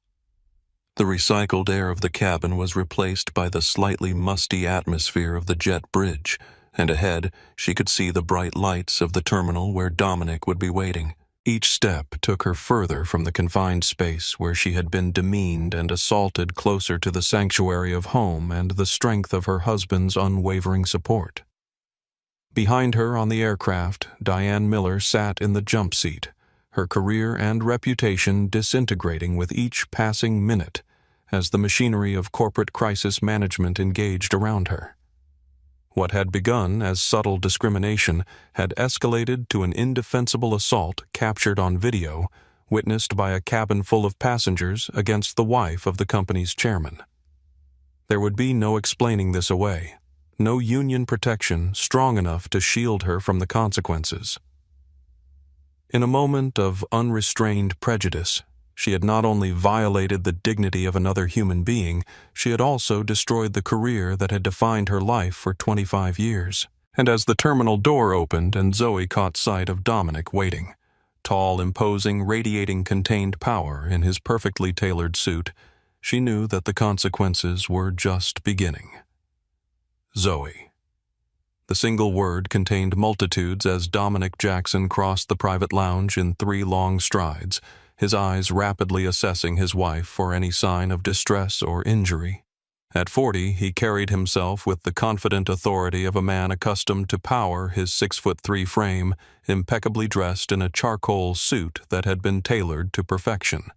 His dark skin contrasted sharply with the crisp white of his shirt, and his closely cropped hair was beginning to show the first distinguished touches of silver at the temples. But it was his eyes that commanded attention, intense, observant, missing nothing. They softened only when they fell on Zoe, the transformation immediate and striking. "I'm all right," she assured him, stepping into his embrace. Truly. His arms enfolded her, carefully mindful of her pregnancy, but there was a tension in his body that betrayed the control he was exercising over his anger. One hand gently touched her cheek where a faint redness still lingered from Diane's slap. "This should never have happened," he said quietly, the measured tone belying the cold fury beneath. "Not on my airline. Not to anyone, and certainly not to you." The private lounge reserved for Horizon's most elite passengers and executives had been cleared of all other occupants. Only Victoria Reynolds remained standing discreetly near the entrance tablet in hand, awaiting further instructions from the man who effectively controlled the company's destiny. Dominic guided Zoe to a plush leather sofa, ensuring she was comfortable before turning his attention to Victoria. "Tell me exactly what happened. Everything you know so far." Victoria's response was precise, efficient, the report of a seasoned executive who understood that her chairman wanted facts, not embellishment.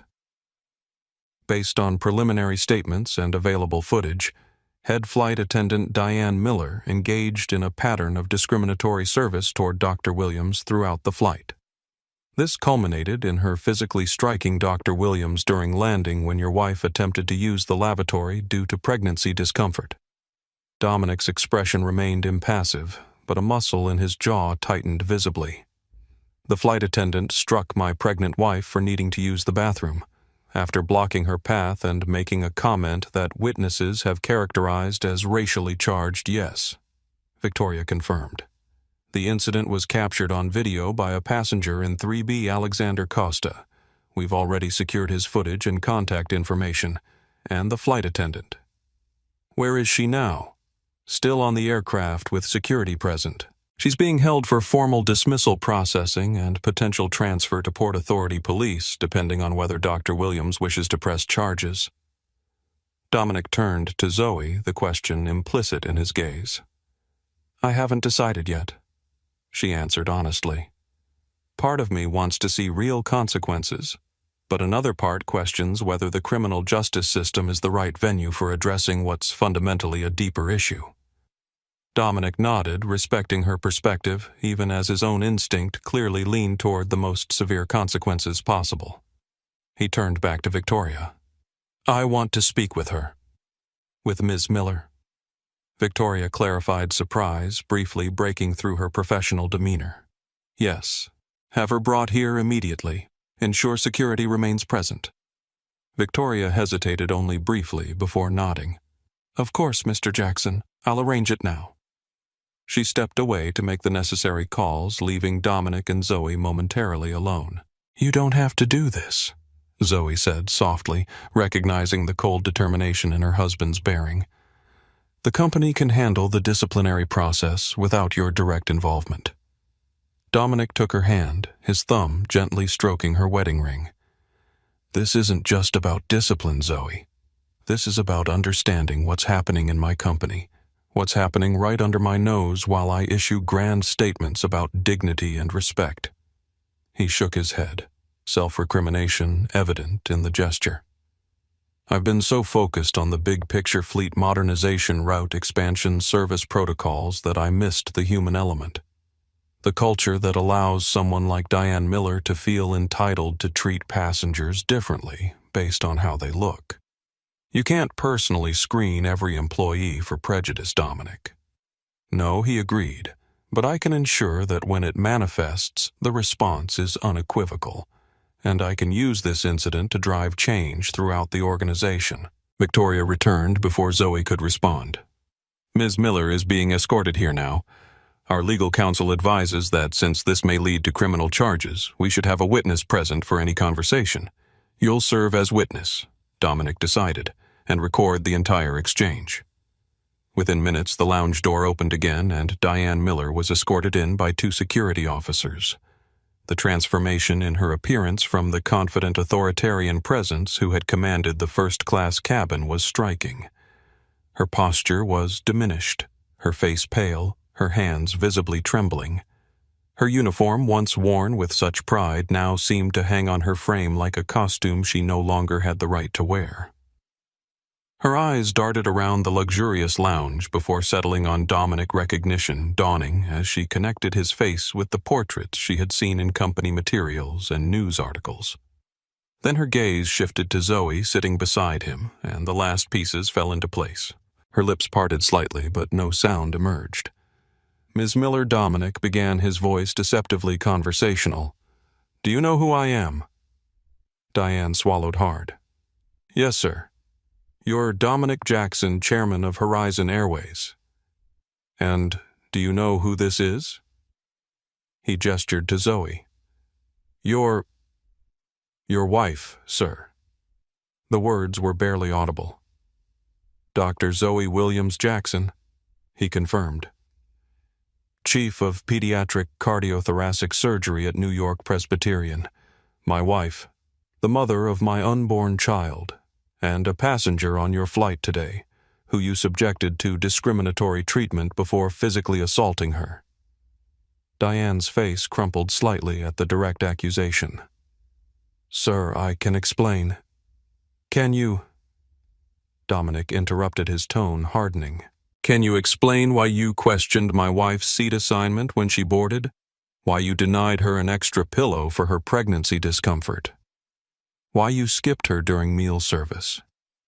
Why you blocked her path to the lavatory during landing? Or why most inexplicably you felt entitled to put your hands on her?" Each question landed like a precise blow, cataloging the pattern of behavior that couldn't be dismissed as a single momentary lapse. "It was a misunderstanding," Diane attempted, her voice trembling. "A series of misunderstandings. The flight was full, service was busy, and during landing all passengers are required to remain seated." "Ms. Miller." Zoe interjected, her calm voice creating a stark contrast to Dominic's controlled intensity. "Let's be honest with each other. This wasn't about service procedures or safety protocols. From the moment I boarded, you treated me differently from other first-class passengers. The question is why?" Diane's gaze dropped to the floor, unable to meet Zoe's direct, compassionate inquiry. "Was it because I'm black?" Zoe pressed gently. "Because I didn't fit your image of who belongs in first class?" The directness of the question hung in the air, demanding acknowledgement of what everyone in the room knew to be true. It wasn't." Diane struggled, then finally surrendered to the truth. "You didn't seem like a regular first-class passenger. You weren't dressed like the others, didn't have the same presence. I assumed you'd been upgraded or used points, that you didn't really belong there. And if I had been upgraded or used points," Zoe asked, "would that have justified treating me with less respect than other passengers?" "No," Diane admitted, her voice small. "But first class has standards, protocols. When people aren't familiar with them, it disrupts the service for everyone. What specific protocol did my wife violate?" Dominic inquired, his tone dangerously quiet. What rule did she break that justified putting your hands on her? Diane had no answer for this, the indefensibility of her actions hanging in the stark silence. 25 years, she finally said, her voice breaking. I've given this airline 25 years of my life. I've worked through holidays, missed my mother's funeral for a transatlantic route, developed varicose veins from standing for thousands of hours. And what do I have to show for it? A pension that's been cut in half, younger colleagues promoted over me, and now this one mistake that erases everything. One mistake, Dominic repeated, incredulous. Ms. Miller, what happened today wasn't one mistake. It was the culmination of a pattern of discriminatory behavior that you yourself just acknowledged. You didn't see my wife as belonging in first class because of how she looked, and you treated her accordingly. Victoria, who had been silently recording the exchange, spoke up. Miss Miller, to be clear, striking a passenger under any circumstances is immediate grounds for termination under company policy. The discriminatory behavior that preceded it compounds the severity of the violation. Diane looked from face to face, searching for any sign of sympathy, and finding none. The gravity of her situation, the irrevocable destruction of her career, the potential legal consequences, the public humiliation that would likely follow settled on her with crushing force. What happens now? She asked, her voice hollow. Dominic stood straightening to his full imposing height. Now, Ms. Miller, you have choices to make. Dr. Williams has not yet decided whether to press criminal charges for assault. That's her decision, and I will respect whatever she chooses. He began to pace slowly, his movements measured and deliberate. As for your employment with Horizon Airways, that ended the moment you struck my wife. You will surrender your credentials and uniform before leaving this building. Your final paycheck will be processed according to union guidelines, but there will be no severance package, no letter of recommendation, no possibility of rehiring in any capacity. The clinical precision with which he outlined the dissolution of her career seemed to affect Diane more deeply than any shouting could have. This was not emotional retaliation, but cold corporate consequence, the dismantling of her professional identity piece by systematic piece. The union, she began weakly. Your union representative has already been briefed, Victoria interjected. Given the video evidence and witness statements they've indicated, they will not contest the termination. Assault of a passenger is indefensible under your contract terms.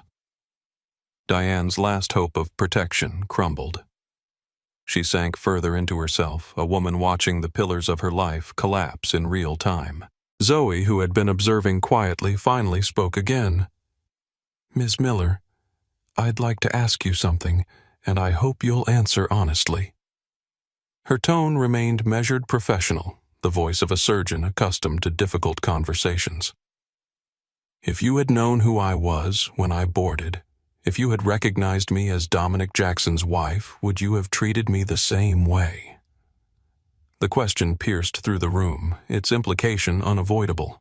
It wasn't just about Diane's behavior, but about the conditional nature of respect in their society, how dignity was extended or withheld based on perceived status, wealth, or power. Diane looked up, meeting Zoe's eyes directly for perhaps the first time. No, she admitted the single syllable laden with shame. I would have treated you like a VIP, which means you're capable of providing respectful service when you believe someone deserves it, Zoe observed. The issue isn't your ability, it's your judgment about who is worthy of basic dignity. The assessment was delivered without rancor, but with unflinching clarity that made it impossible to deny. I never thought of myself as prejudiced, Diane said softly. I have black colleagues I respect, Hispanic friends I socialize with. But today, her voice trailed off as she confronted the unmistakable evidence of her own bias. Few people think of themselves as prejudiced, Zoe replied. That's what makes it so insidious. It operates below the surface in the small decisions, the instinctive reactions, the assumptions we don't even realize we're making. Dominic, who had been listening intently to this exchange, turned to Victoria. Have security escort Ms. Miller to HR for processing. Ensure she surrenders all company property and credentials before leaving the building. Victoria nodded, gesturing to the security officers who moved forward to escort Diane out. Before they reached her, Zoe spoke once more. Ms. Miller, I haven't decided yet about pressing charges. I'll need time to consider what serves justice best in this situation. Her hand rested protectively on her belly as she added, Whatever happens, I hope today becomes a moment of reflection rather than just retribution. Diane looked at her with a mixture of shame, fear, and something that might have been the beginning of understanding. Then, with security flanking her, she was led from the lounge, the door closing behind her with quiet finality. In the silence that followed, Dominic returned to Zoe's side, taking her hand in his. You continue to amaze me, he said softly. After what she did, you still managed to see her humanity. That's precisely why her behavior was so painful, Zoe replied. She failed to see mine. Victoria cleared her throat discreetly. Mr. Jackson, we have a car waiting whenever you and Dr. Williams are ready to leave. I've also prepared a preliminary crisis management plan for your review, including media strategy and internal communications. Dominic nodded. Thank you, Victoria. Have it sent to my office. I'll review it tonight. He turned to Zoe. Let's get you home. You've had more than enough stress for one day. As they prepared to leave, Dominic's phone chimed with an incoming message. He glanced at it, his expression darkening slightly. What is it? Zoe asked. Alexander Costa has already uploaded a clip of the incident to social media. It's starting to gain traction. He showed her the screen where a brief video captured the moment Diane had slapped her, followed by the shocked reactions of nearby passengers. I suppose it was inevitable. Zoe sighed. Everything becomes public now, which means we need to respond proactively rather than reactively. Dominic said, his strategic mind already shifting to damage control mode. This isn't just about one flight attendant or one incident anymore. It's about Horizon's culture, values, and accountability. As they left the lounge, escorted by security through private corridors to avoid the main terminal, Zoe reflected on the strange, sad symmetry of the situation. Diane Miller had judged her unworthy of respect based on appearance, only to discover too late that Zoe wielded more influence than anyone else on that aircraft. It was the same pattern that had played out countless times throughout her life and career, the initial dismissal followed by the recalibration when her credentials or connections became known. The conditional respect that was extended not because of her inherent dignity as a human being, but because of what she had achieved or who she knew. And as they stepped into the waiting car, Dominic already making calls to assemble his crisis team. Zoe placed a protective hand over her unborn son and wondered what world he would inherit and what role today's events might play in shaping it, however slightly, for the better. The video has just crossed 1 million views. Victoria Reynolds's voice was clinically detached as she updated Dominic and Zoe, who were seated in the spacious rear office of their Central Park West penthouse. It was 9:47 p.m., just 5 hours after the incident on Flight 217, and what had begun as a private confrontation had exploded into a viral sensation that was rapidly becoming a corporate crisis. Twitter. TikTok, Instagram. It's everywhere. Victoria continued scrolling through her tablet. Alexander Costa's original clip has been reposted by several major news outlets and social justice accounts. #Horizon Assault and #Flying. While black are trending nationally. Dominic stood at the floor-to-ceiling windows overlooking the glittering expanse of Central Park, his reflection superimposed over the nighttime vista. He had removed his suit jacket and rolled up his sleeves, revealing powerful forearms and the subtle gleam of a platinum watch, the only piece of jewelry he consistently wore besides his wedding band. "What's the public response trajectory?" he asked, his tone measured. Victoria had been with Horizon Airways since before Dominic's acquisition, one of the few executives he'd retained during the restructuring. At 45, she had navigated countless corporate crises with unflappable efficiency, and Dominic trusted her assessment implicitly, escalating rapidly. Initial shock and outrage is transitioning to demands for accountability. Several civil rights organizations have released statements. Competitor airlines are carefully distancing themselves while implicitly positioning their diversity initiatives. Social media sentiment is running approximately 95% against Horizon, with particular focus on whether this represents a broader cultural issue rather than an isolated incident. From across the room, Zoe spoke up. "Have there been any statements from flight attendant unions or aviation industry groups?" Victoria nodded. "The Flight Attendants Association released a statement an hour ago condemning any form of passenger assault while emphasizing that Ms. Miller's actions don't represent the professionalism of the vast majority of flight attendants. They've specifically noted they won't be defending her actions through union grievance procedures." "Small mercies," Dominic murmured, turning from the window. "What about Diane Miller? Any public statement from her or representatives?" "Nothing yet. Our security team escorted her from the building after processing her termination. She declined to speak with waiting reporters. No attorney has contacted our legal department yet. And the other witnesses? Passengers from first class. Most have provided formal statements which have been logged by our legal team. Several have also spoken to media outlets. The consensus narrative aligns with what we already know, a pattern of discriminatory service culminating in physical assault." From a side table, Dominic picked up a crystal tumbler containing 2 fingers of scotch, his first and only drink of the evening. He took a measured sip before speaking again. "We need to get ahead of this, not just respond to it." Victoria drafted a comprehensive corporate statement acknowledging what happened, expressing unequivocal support for Zoe, and outlining immediate actions we're taking. "I want it on my desk within the hour." "Of course," Victoria replied, making notes on her tablet. "Will you be making a personal statement as well? The media is particularly interested in your dual role as both chairman and husband of the victim." Dominic glanced at Zoe, seeking her input. She had been remarkably composed throughout the ordeal, but he was acutely aware of the physical and emotional toll it was taking on her. "I think you should," Zoe said, answering his unspoken question.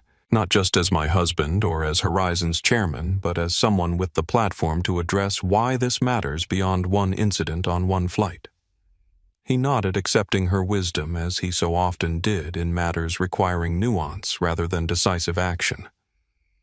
"Draft something for that as well. I'll review and personalize it." Victoria made additional notes before continuing with her briefing. "The executive team is assembled at headquarters awaiting your direction. Legal has prepared preliminary documentation if Dr. Williams decides to press charges. HR has initiated a comprehensive review of Diane Miller's employment history looking for previous complaints or incidents. And our diversity and inclusion team is standing by to implement whatever initiatives you deem appropriate." "Good," Dominic replied. "Tell the executive team I'll join via video conference in 30 minutes. I want everyone prepared to discuss not just crisis management but structural changes." As Victoria left to execute these directives, Dominic crossed the room to sit beside Zoe, in the privacy of their home away from corporate machinery and public scrutiny. His carefully maintained composure softened. He took her hand, his thumb gently stroking her palm. "How are you really doing?" he asked, his voice low and intimate. Zoe exhaled slowly, allowing herself to acknowledge the emotions she had been compartmentalizing since the incident. "Physically, I'm fine. The baby's movements have been normal. But emotionally..." She shook her head slightly. "It's complicated. There's anger, of course, humiliation, but also a deep sadness that after everything, my education, my career, our position, I can still be reduced to not belonging based on how I look. Dominic's expression darkened with shared understanding. Despite his immense wealth and power, he too had experienced the persistent sting of prejudice, the constant negotiation of spaces where his presence was questioned until his credentials were established. And now there's this added layer, Zoe continued, gesturing toward the tablet displaying the viral video. What happened to me is becoming a symbol, a rallying point. Part of me embraces the possibility of creating change from this ugly moment. But another part just wants privacy to process this without becoming a hashtag or a case study in corporate diversity training. Whatever you want, that's what we'll do, Dominic assured her. If you want to press charges, we will. If you want to pursue civil action, we will. If you want to use this to drive change at Horizon, we will. And if you want to step back and let others handle it while you focus on yourself and our son, we can do that too. Zoe smiled, genuine appreciation warming her expression. That's why I love you. You always make it clear that I have choices. She placed her free hand on her belly where their son was actively moving. But this isn't just about me anymore. It's about him too. The world he'll grow up in. I don't want to hide from this moment, I want to use it. Before Dominic could respond, his phone chimed with an urgent notification. He glanced at the screen, his expression shifting subtly. Alexander Costa is giving a live interview on CNN right now. He reached for the remote, activating the wall-mounted television. The screen illuminated to show Alexander Costa speaking earnestly to a news anchor. The chyron beneath him read, Tech CEO films, flight attendant assaulting pregnant black passenger. Couldn't believe what I was seeing, Alexander was saying. This wasn't just a momentary lapse in judgment. It was the culmination of a pattern of behavior I'd been observing throughout the flight. The flight attendant consistently treated Dr. Williams differently from other first-class passengers. And you decided to record this because... The anchor prompted. Because I recognized what was happening, Alexander replied firmly. As a Latino man who's navigated predominantly white spaces in tech, I know what subtle discrimination looks like.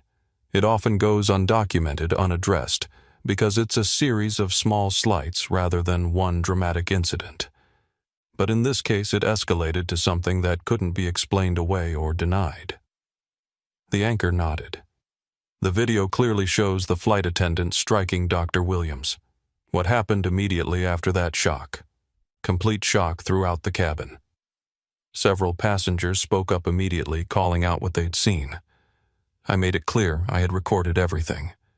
The purser, a different flight attendant, came forward and took control of the situation, removing the assailant from direct contact with Dr. Williams. And did you know at the time who Dr. Williams was? That she's married to Dominic Jackson, who owns a significant portion of Horizon Airways? Alexander shook his head. No, I had no idea. I was just reacting to an injustice happening right in front of me. It wasn't until after landing, when corporate representatives boarded the plane, that I began to piece together that she must be someone important. But that's actually part of the problem, isn't it? The idea that you need to be someone important to deserve basic dignity and respect. Dominic nodded slightly, appreciating the man's insight. He gets it, he said quietly to Zoe.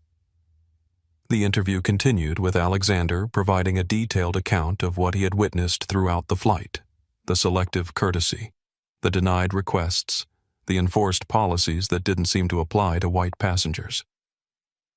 What would you like to see happen now? The anchor asked finally. Accountability, Alexander answered without hesitation. Not just for the individual flight attendant, but for the corporate culture that allowed her to feel empowered to act this way. And a broader conversation about how we address these everyday moments of discrimination that might not make headlines, but still cause real harm.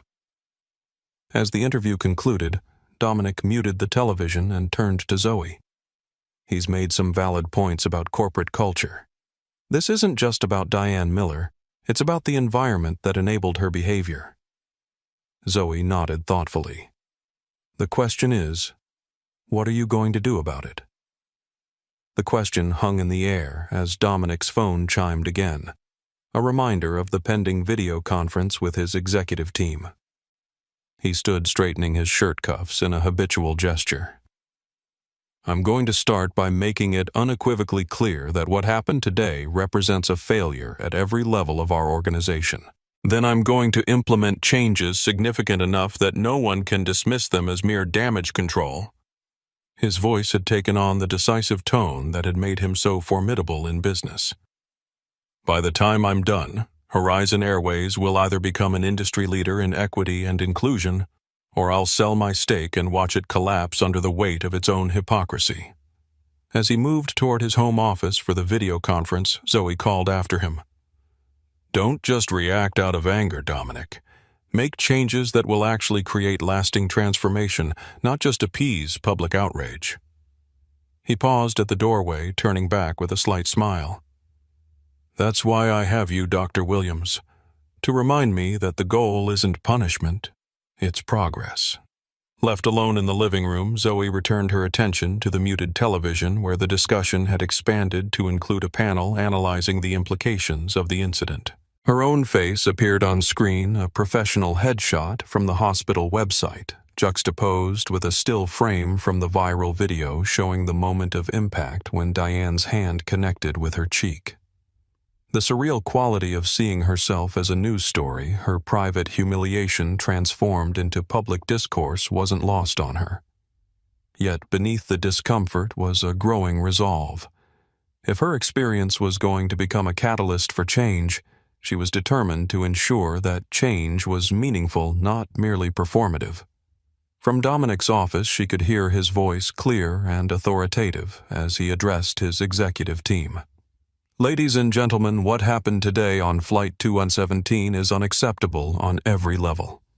Not just the physical assault, which is obviously grounds for immediate termination, but the pattern of behavior that preceded it. This incident has exposed failures in our training, our monitoring systems, and our corporate culture. And starting tonight, we're going to address all of them. Zoe placed both hands on her belly, feeling their son's movements beneath her palms. Your father's on a mission now, she whispered, and when he sets his mind to something, the world tends to move out of his way. Outside the penthouse windows, New York City continued its nighttime rhythm, unaware that in offices and newsrooms across the metropolis, the story of what had happened on Flight 217 was being shaped into headlines, analysis, and commentary that would greet the city's residents in the morning. For Diane Miller, the night brought a different reality alone in her Queens apartment, watching her name and face appear on news channels, her career and reputation disintegrating in real time, the consequences of her actions expanding far beyond what she could have imagined when she'd reported for duty that morning. And in corporate headquarters across town, Horizon executives were hurriedly developing action plans, preparing statements, and bracing for what promised to be a defining moment in the company's history. The plane had landed, but the journey was far from over. Before I begin, I want to make one thing absolutely clear. What happened yesterday on Horizon Airways Flight 217 was not just a failure of one employee. It was a failure of our company culture, our training programs, and our accountability systems. Dominic Jackson stood at the podium in Horizon Airways corporate headquarters press briefing room, his imposing presence commanding the attention of the assembled journalists and cameras. The room was packed to capacity with representatives from every major network and publication jostling for position. Behind him, a large screen displayed the company logo, a stylized horizon line that had been designed to evoke limitless possibility. Today, it felt like an ironic backdrop to a corporation facing very tangible limitations in its approach to human dignity. As both chairman of Horizon Airways and husband of Dr. Zoe Williams, I find myself in a unique position. Dominic continued, his voice steady and measured. I am simultaneously responsible for the company whose employee committed this act and personally connected to the woman who experienced it. He paused, letting the dual perspective sink in before continuing. But I want to be clear that my response today is not driven primarily by personal connection. It is driven by a fundamental belief that what happened represents a violation of our most basic corporate values and human principles. The cameras flashed continuously as he spoke, capturing images that would be splashed across websites, newspapers, and television screens around the country within minutes. For those who haven't seen the video or read the reports, here is what occurred. My wife, Dr. Zoe Williams, a distinguished cardiothoracic surgeon who is 7 months pregnant, was subjected to discriminatory treatment throughout her flight. When she needed to use the lavatory during landing due to pregnancy discomfort, she was not only denied this basic human necessity, she was physically struck by our head flight attendant Diane Miller for attempting to address her own medical needs. Dominic's expression remained composed, but those who knew him well could detect the controlled anger beneath his professional veneer. The flight attendant in question has been terminated effective immediately, but terminating one employee does not address the underlying issues that allowed this incident to occur. It does not answer the question of why a Horizon employee felt empowered to profile, discriminate against, and ultimately assault a passenger based on her appearance. He straightened slightly, squaring his shoulders as he prepared to announce the unprecedented measure that had sent shockwaves through the airline industry overnight. Therefore, effective 12:01 a.m. tomorrow, Horizon Airways will ground its entire fleet for 24 hours. Every aircraft, every route worldwide. A ripple of murmurs spread through the press corps. Even those who had heard rumors of this dramatic step seemed surprised by its confirmation. During this period, all customer-facing employees, from flight attendants to gate agents to customer service representatives, will participate in mandatory training focused not just on diversity and inclusion, but on the specific ways bias manifests in service interactions. This training will be conducted by external experts in anti-discrimination practices and will be the first step in a comprehensive overhaul of our approach to service equity. In the audience, some journalists were already frantically typing on their phones, breaking the news of this extraordinary development to their editors. The financial implications alone were staggering: a day's worth of canceled flights, compensation claims, and logistical costs that would run into tens of millions of dollars. Additionally, Dominic continued, we are establishing a service equity division within Horizon Airways, tasked specifically with monitoring, measuring, and improving service consistency across all passenger demographics. This division will employ a combination of mystery shoppers, data analytics, and direct passenger feedback to identify and address potential disparities in how different passengers are treated.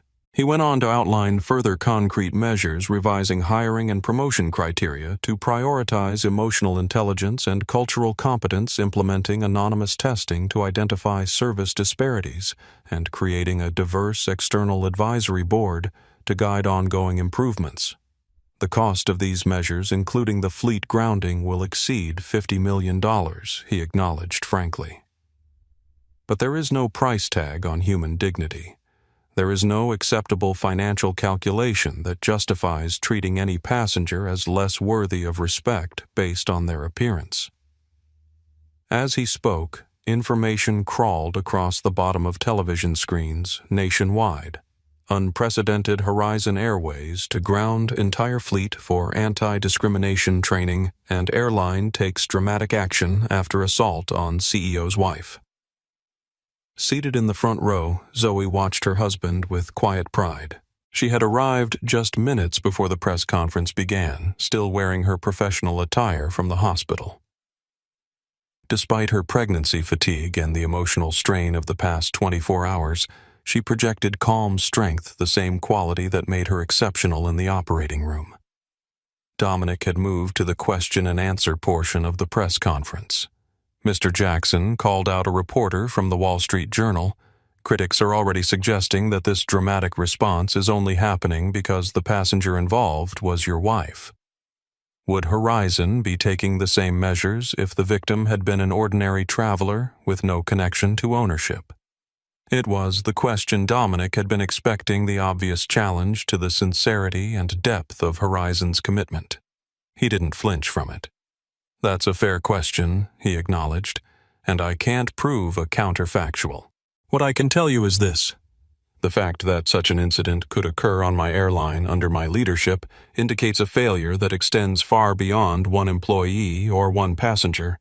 It reveals gaps in our culture and our systems that would exist regardless of who experienced their impact. He leaned slightly forward, his gaze intense. But I would also ask us to reflect on the uncomfortable truth this question exposes.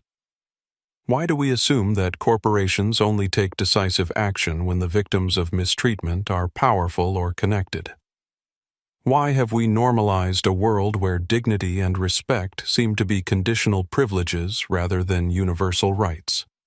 That's precisely the mentality we need to change, not just at Horizon, but throughout our society. The reporter nodded, seemingly satisfied with the thoughtful response. Another hand shot up a correspondent from CNN. You mentioned that the flight attendant Diane Miller has been terminated.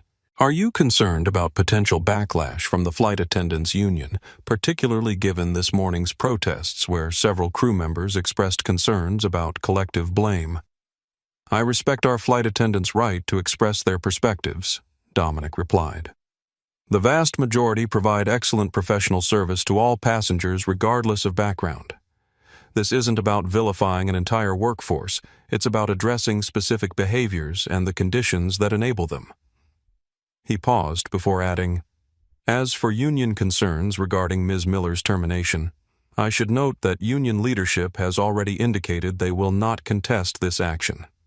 Physical assault of a passenger is indefensible under any circumstances and constitutes clear grounds for immediate dismissal under their contract terms. The questions continued for another 20 minutes, ranging from logistical details of the fleet grounding to broader inquiries about industry-wide discrimination. Throughout, Dominic maintained his composed, direct approach, neither minimizing the severity of the incident nor allowing it to be framed as merely a personal grievance. As the press conference was drawing to a close, a reporter directed a question to Zoe. Dr. Williams, may I ask, how do you feel about the company's response to what happened to you? Dominic turned to Zoe, silently offering her the podium if she wished to speak. After a moment's consideration, she rose and approached the microphone. What happened yesterday was deeply troubling, but unfortunately not entirely surprising. She began, her voice clear and measured. As a black woman who has navigated predominantly white professional spaces throughout my career, I've experienced many forms of discrimination, some subtle, some overt, but all damaging in their cumulative impact. The room had grown completely silent, captivated by her calm eloquence. What gives me hope about Horizon's response is not just the decisive action, but the recognition that this isn't about a single bad apple or an isolated incident. It's about examining the soil in which that apple grew, the unspoken assumptions, the tacit permissions, the patterns of behavior that go unchallenged until they escalate to the point of crisis. She paused, her hand resting lightly on her belly, a subtle but powerful visual reminder of the stakes involved. I believe that what happened on that flight can either be just another viral outrage that fades when the next scandal hits, or it can be a catalyst for genuine reflection and change. My hope is for the latter, not just at Horizon Airways, but throughout our society, where the dignity of each person is recognized and respected regardless of how they look, where they come from, or who they know. With that, she stepped back from the podium, her brief but powerful statement leaving a profound impression on the assembled journalists. Victoria Reynolds approached the podium to announce that Dominic would be taking no further questions, but that detailed information packets outlining Horizon's action plan were available for all attending journalists. As they left the briefing room, escorted by security through a private corridor to avoid the main lobby where protesters and additional media had gathered, Dominic took Zoe's hand. "That was perfect," he said quietly. "You shifted the focus from corporate policy to human impact. That's what people needed to hear." Zoe nodded, squeezing his hand in response. "It's what I needed to say for myself and for all the others who experience these moments without cameras rolling or powerful spouses to advocate for them."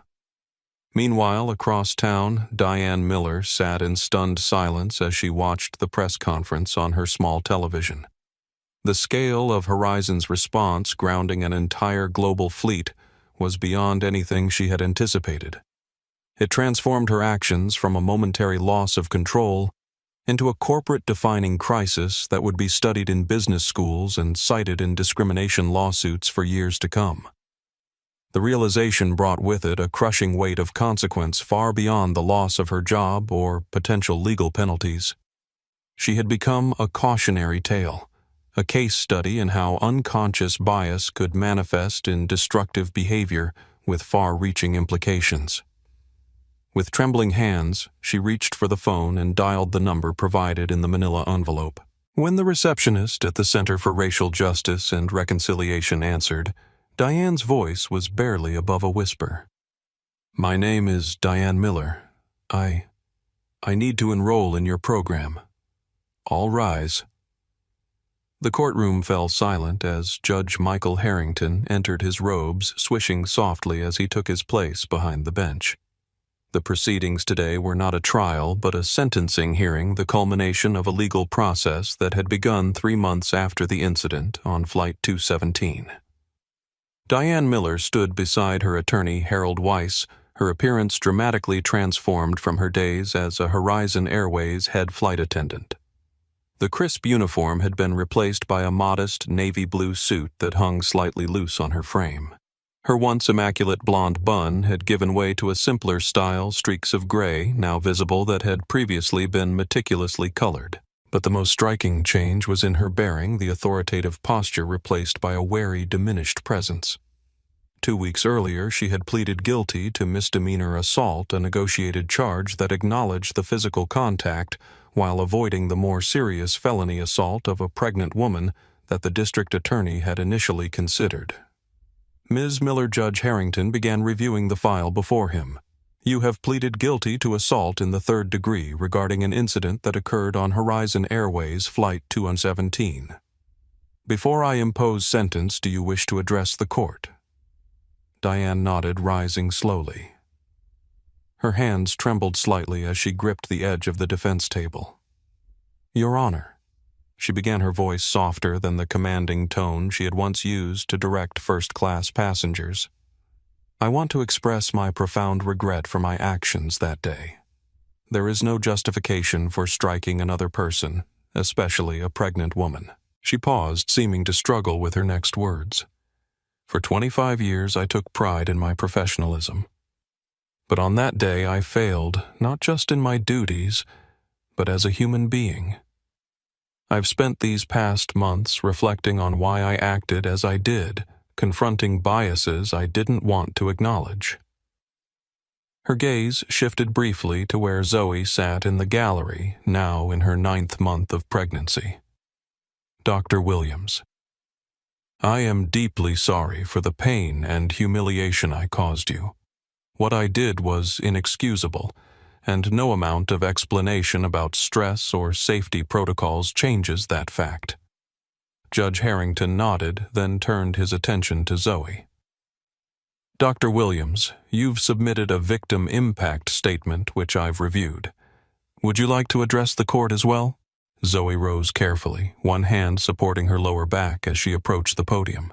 At 9 months pregnant, her movements were deliberate, her physical presence a vivid reminder of her condition when the assault occurred. "Your Honor, thank you for the opportunity to speak," she began, her voice steady and clear. The physical impact of Ms. Miller's actions was fortunately minimal. My son and I suffered no lasting physical harm. She paused, her hand resting protectively over her rounded belly. The psychological impact, however, was more significant. Not because of the slap itself, but because of what it represented, a moment when my humanity was so thoroughly dismissed that physical aggression became acceptable in the mind of someone charged with ensuring passenger welfare. Her gaze met Diane's directly for the first time since the incident. "I don't believe Ms. Miller's actions that day defined her entire character or career. I do believe they reflected biases that exist throughout our society. biases that often operate below the level of conscious awareness until they manifest in moments of stress or conflict. She turned back to the judge. In my victim impact statement, I requested that any sentence focus on rehabilitation and education rather than purely punitive measures. I continue to believe that approach best serves justice in this case. Judge Harrington thanked her and spent several minutes reviewing the case materials before delivering his decision. Ms. Miller assault is never acceptable, particularly when committed by someone in a position of authority against a person in a vulnerable state. However, I have taken into account your previously unblemished record, your guilty plea, and Dr. Williams's thoughtful recommendation. He straightened slightly, his expression stern but not unkind. I hereby sentence you to 6 months probation, during which you will complete 200 hours of community service at the Center for Racial Justice and Reconciliation. You will also participate in their bias recognition and management program for the duration of your probation. The sentence was essentially what both legal teams had negotiated, a resolution that acknowledged the seriousness of the offense while creating a path for education and redemption rather than mere punishment. As the proceedings concluded, Diane was escorted from the courtroom by her attorney, avoiding the cluster of reporters waiting outside. Zoe remained seated as the courtroom cleared, allowing the media frenzy to dissipate before making her own exit. "Are you satisfied with the outcome?" Dominic asked quietly, sitting beside her. Zoe considered the question. "I think it's appropriate. Incarceration wouldn't have addressed the underlying issues, and a mere fine would have trivialized them. This approach at least creates the possibility for genuine reflection and change." Outside the courthouse, spring had arrived in New York City. The trees lining the streets were budding with new growth, a fitting metaphor for the transformations that had occurred in the 3 months since the incident. At Horizon Airways, the 24-hour fleet grounding had indeed taken place, costing millions, but sending an unmistakable message about the company's commitment to addressing bias. Every customer-facing employee had participated in intensive training on recognizing and countering unconscious prejudice in service interactions. The actual training sessions had been eye-opening for many employees. Rather than the generic corporate diversity seminars many had expected, the program had been specifically tailored to address the subtle ways bias manifests in service environments. Role-playing exercises had placed employees in situations where they might unconsciously treat passengers differently based on appearance, and real-world examples, including carefully anonymized footage from Flight 217, had been used to illustrate how discrimination often operates through small, seemingly innocuous decisions, rather than overt bigotry. For some veteran employees, the sessions had been uncomfortable, even threatening. A handful had resigned, rather than participate, declaring the training political correctness gone mad or reverse discrimination. But the majority had engaged sincerely, many expressing surprise at recognizing patterns in their own behavior they had never previously examined.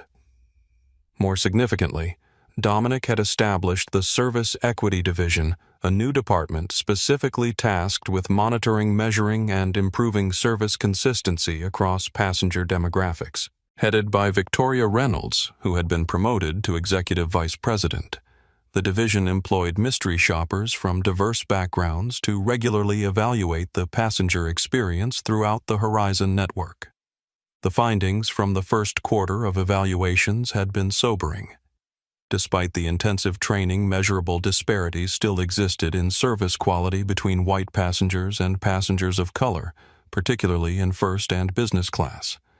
But unlike before, these disparities were now being tracked, analyzed, and addressed through targeted interventions. The changes extended beyond Horizon to impact the broader industry. The viral nature of the incident had prompted the Federal Aviation Administration to launch a comprehensive review of discrimination in air travel, resulting in new guidelines for airlines nationwide. Several major carriers, recognizing the potential financial and reputational risks of similar incidents, had proactively implemented their own enhanced training programs. For Diane Miller, the consequences had been life-altering in every sense.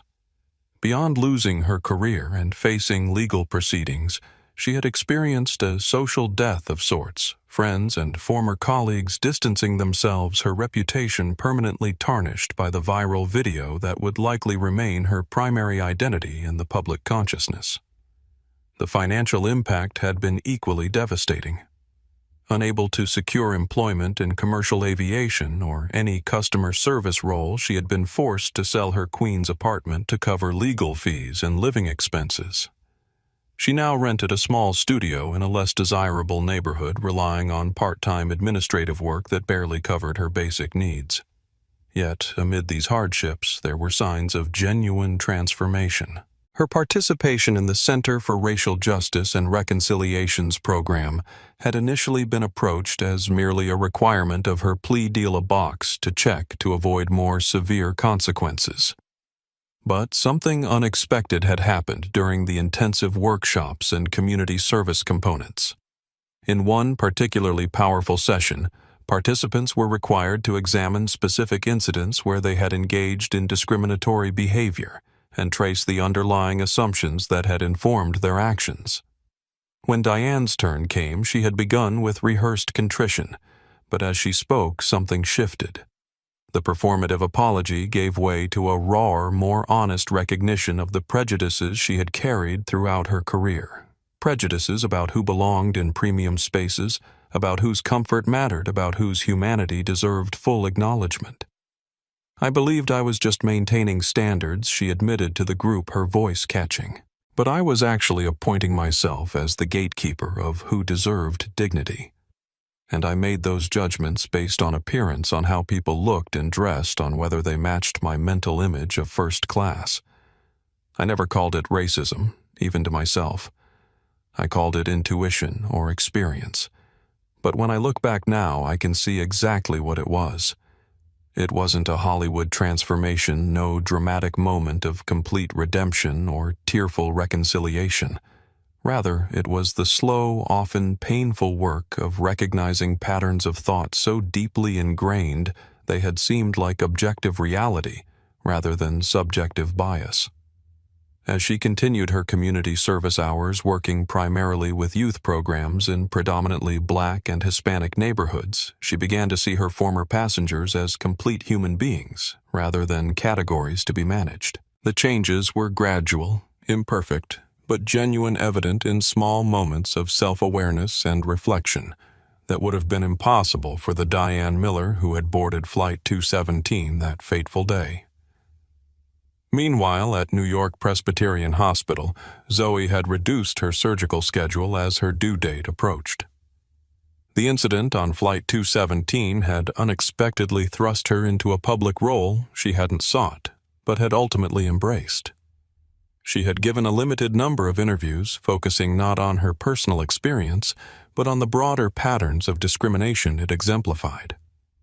"What happened to me was captured on video and went viral because of who my husband is," she told an interviewer from The Atlantic. But similar incidents happen every day to people without those advantages, and their experiences are often dismissed, minimized, or explained away. The question isn't why my case received attention, it's why all the others don't.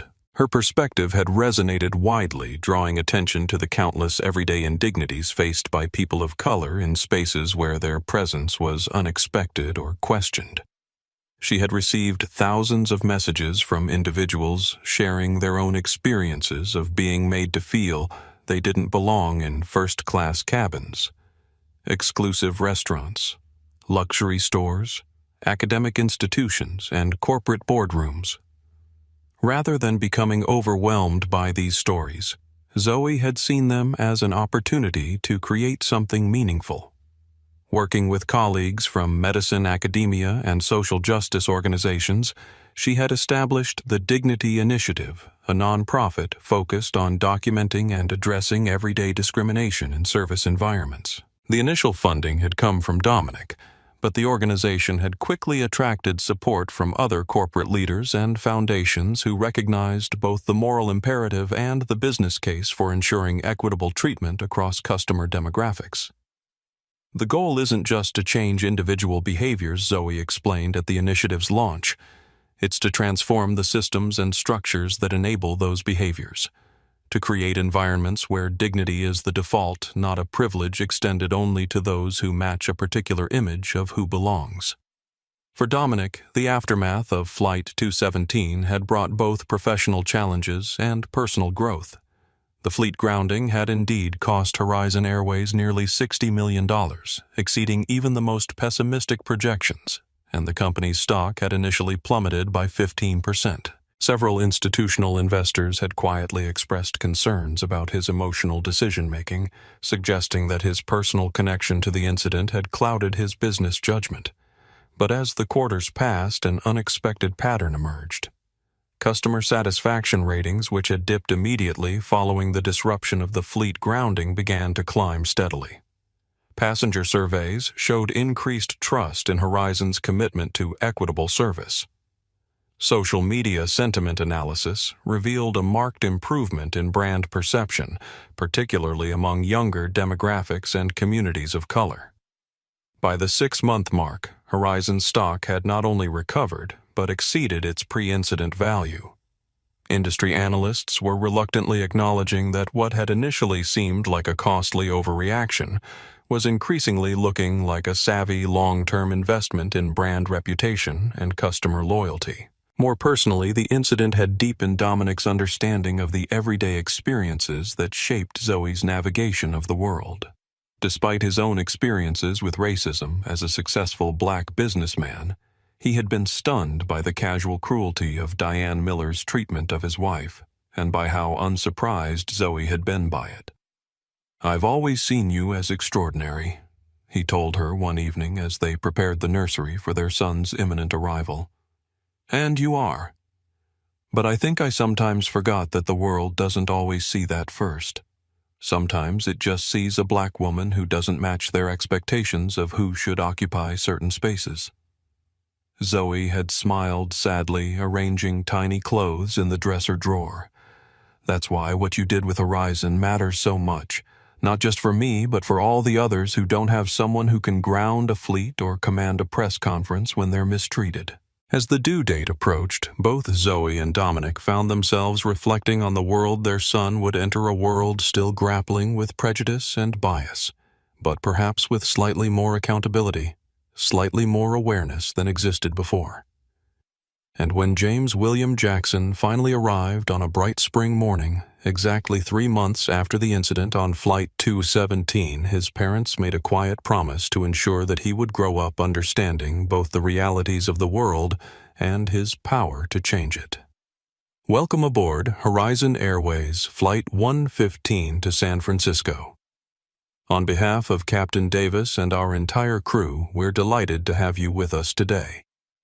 The voice over the intercom was warm and professional as passengers settled into their seats aboard the Airbus A350 Horizon's flagship aircraft.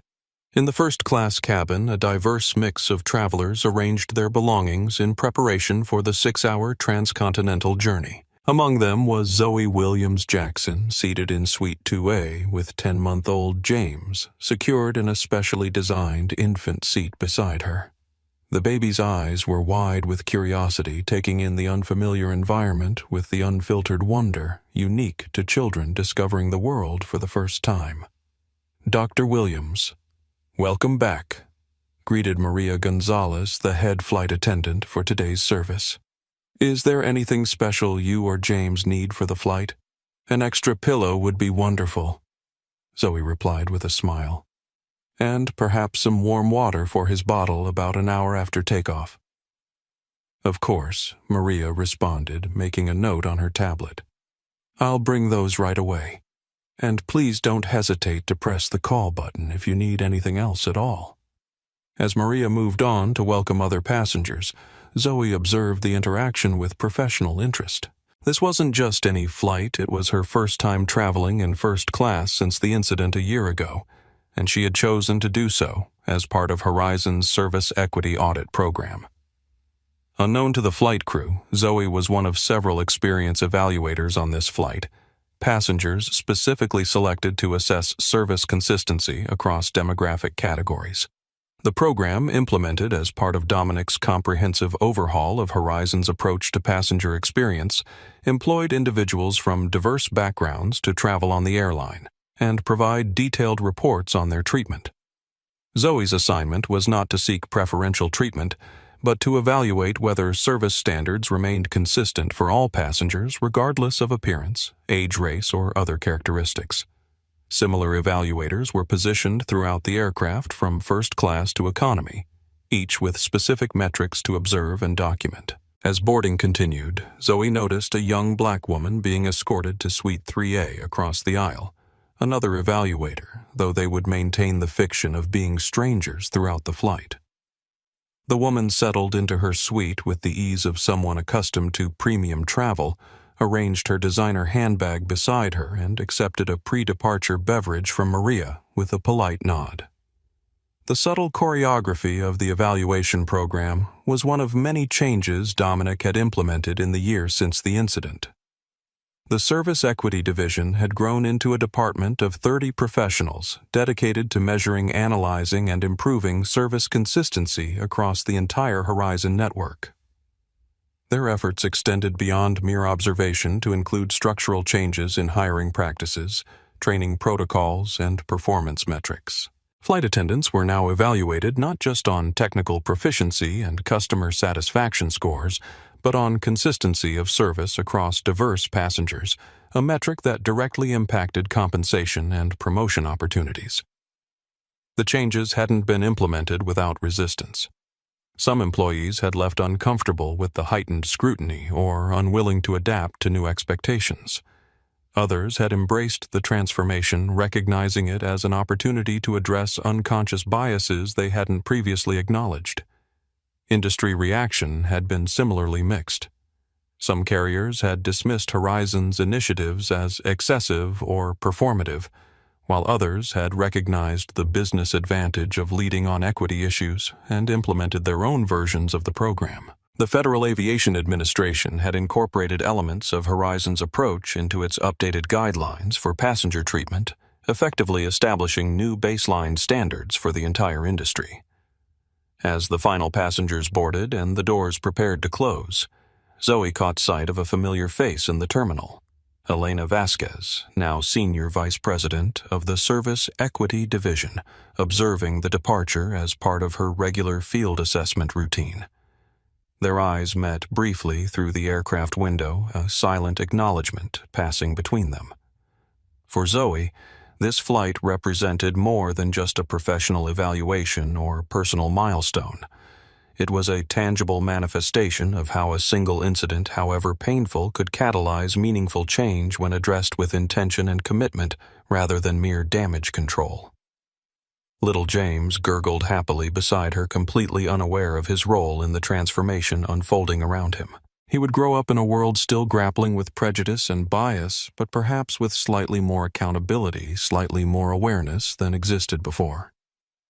As the aircraft pushed back from the gate and taxied toward the runway, Zoe reflected on the varied journeys that had emerged from that fateful flight a year earlier. Diane Miller had completed her probation and community service, maintaining a low profile as she rebuilt her life away from the aviation industry. Through mutual connections, Zoe had heard that Diane was now working at a small accounting firm and continuing her participation in bias education programs not as a court requirement, but as a personal choice, a small but significant indicator of genuine change. Alexander Costa had leveraged his tech platform to develop tools for measuring service equity in digital environments, extending the conversation beyond physical spaces like airplanes and hotels to online customer experiences. His company now offered analytics that helped businesses identify and address digital discrimination in everything from customer service algorithms to user interface design. Victoria Reynolds had been recognized as Executive of the Year by Women in Aviation International for her leadership of Horizon's transformation, becoming a sought-after speaker on corporate culture and equity initiatives. And Dominic had emerged with a newfound understanding of how his considerable influence could be leveraged not just for profit or personal advantage, but for structural change that rippled far beyond a single company or industry. The aircraft accelerated down the runway, lifting smoothly into the clear blue sky above New York. Beside Zoe, James laughed with delight at the sensation of flight, experiencing it with the pure joy of discovery. In that moment, watching her son embrace a new experience without preconception or judgment, Zoe found herself hopeful not just for his future, but for the small, incremental changes that might shape the world he would inherit. The journey toward true equity was far from complete, but each step forward, however modest, created possibilities that hadn't existed before. The terminal at JFK International Airport bustled with the controlled chaos of modern air travel, passengers rushing to gates, emotional reunions, and farewells announcements echoing through the vast space.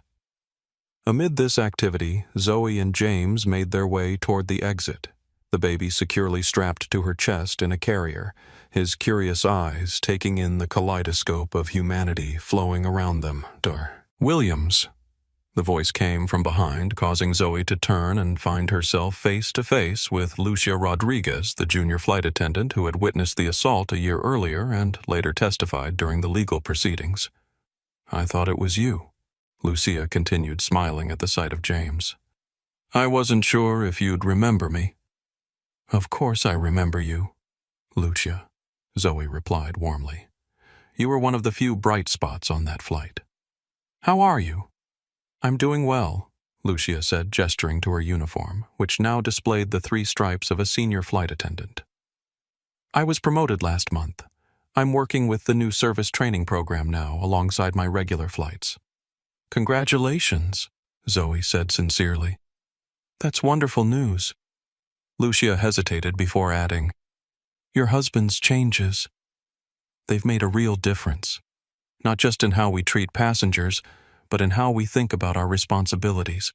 It's changed the culture." "I'm glad to hear that," Zoe responded. That was the goal, not just policy changes, but a deeper shift in perspective.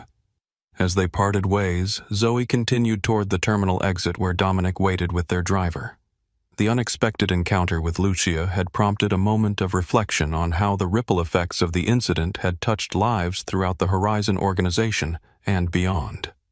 "Successful evaluation?" Dominic asked as he helped secure James in his car seat.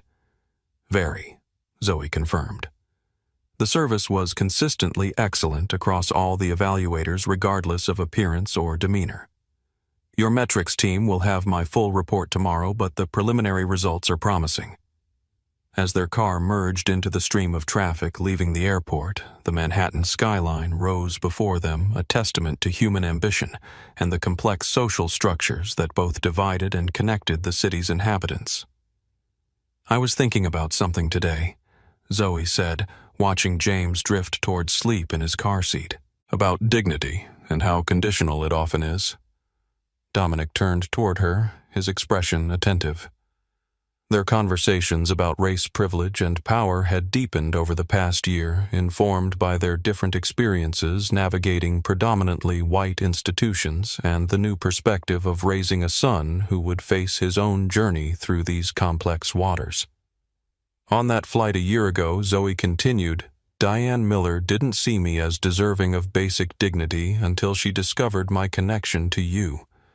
My worth was conditional on who I knew, not who I was." "A pattern you've experienced throughout your life," Dominic acknowledged. "And one that's painfully common for people of color," Zoe agreed. "The constant need to establish credentials to prove belonging to justify presence in spaces where others are presumed to belong by default." She glanced at James, peaceful in sleep, untroubled by the weight of history and expectation that would one day rest on his small shoulders. "I wonder when we reach the point where dignity becomes truly universal, where respect isn't contingent on status or connection or achievement, but extended as a basic human right." Dominic considered this, his gaze thoughtful. "I'm not sure we ever reach that point completely, but we can move closer to it through both institutional change and individual awareness. What happened at Horizon is just one small step in that direction." The car turned onto the tree-lined approach to Central Park West, where spring had painted the landscape in vibrant greens and delicate blossoms. In the distance, a plane ascended into the clear blue sky, a Horizon Airways flight beginning its journey to some distant destination. The changes they had implemented weren't perfect. There were still instances of discrimination, still moments when service differed based on appearance or assumption. But now those instances were being measured, addressed, and corrected. The invisible was becoming visible, the tacit explicit, the accepted challenged. It was a beginning, not an ending, not a solution, but a commitment to the ongoing work of creating a world where dignity was not a privilege to be earned, but a right to be expected. A world where their son might one day board a plane, enter a restaurant, walk into a meeting, and be seen first and foremost as a human being worthy of respect. As they arrived home, James awakened with perfect timing, his small face lighting up at the sight of familiar surroundings. Dominic lifted him gently from the car seat, the tender care with which he handled their son a reflection of the protective instinct that had fueled his response to Zoe's mistreatment a year earlier. In the elevator ascending to their penthouse, James reached toward the illuminated buttons with innocent delight. His gesture held no preconceptions, no judgment, just pure curiosity about the world and its possibilities. "That's what gives me hope," Zoe said softly, watching their son. "His generation might do better than ours, see more clearly, build more equitable systems if we do our part to clear the path." Thank you for watching this powerful story about dignity, respect, and the power of speaking up against injustice. If this video touched you, please hit the like button to help spread this important message to others who need to hear it. The journey toward a more equitable world requires all of us to acknowledge when something is wrong and take action to make it right. By subscribing to our channel, you'll join a community committed to sharing stories that matter and conversations that create change. Remember that even small actions can create powerful ripples. Share this video with someone who might need this reminder that dignity is not conditional. It's a fundamental human right that belongs to everyone, regardless of appearance, background, or status.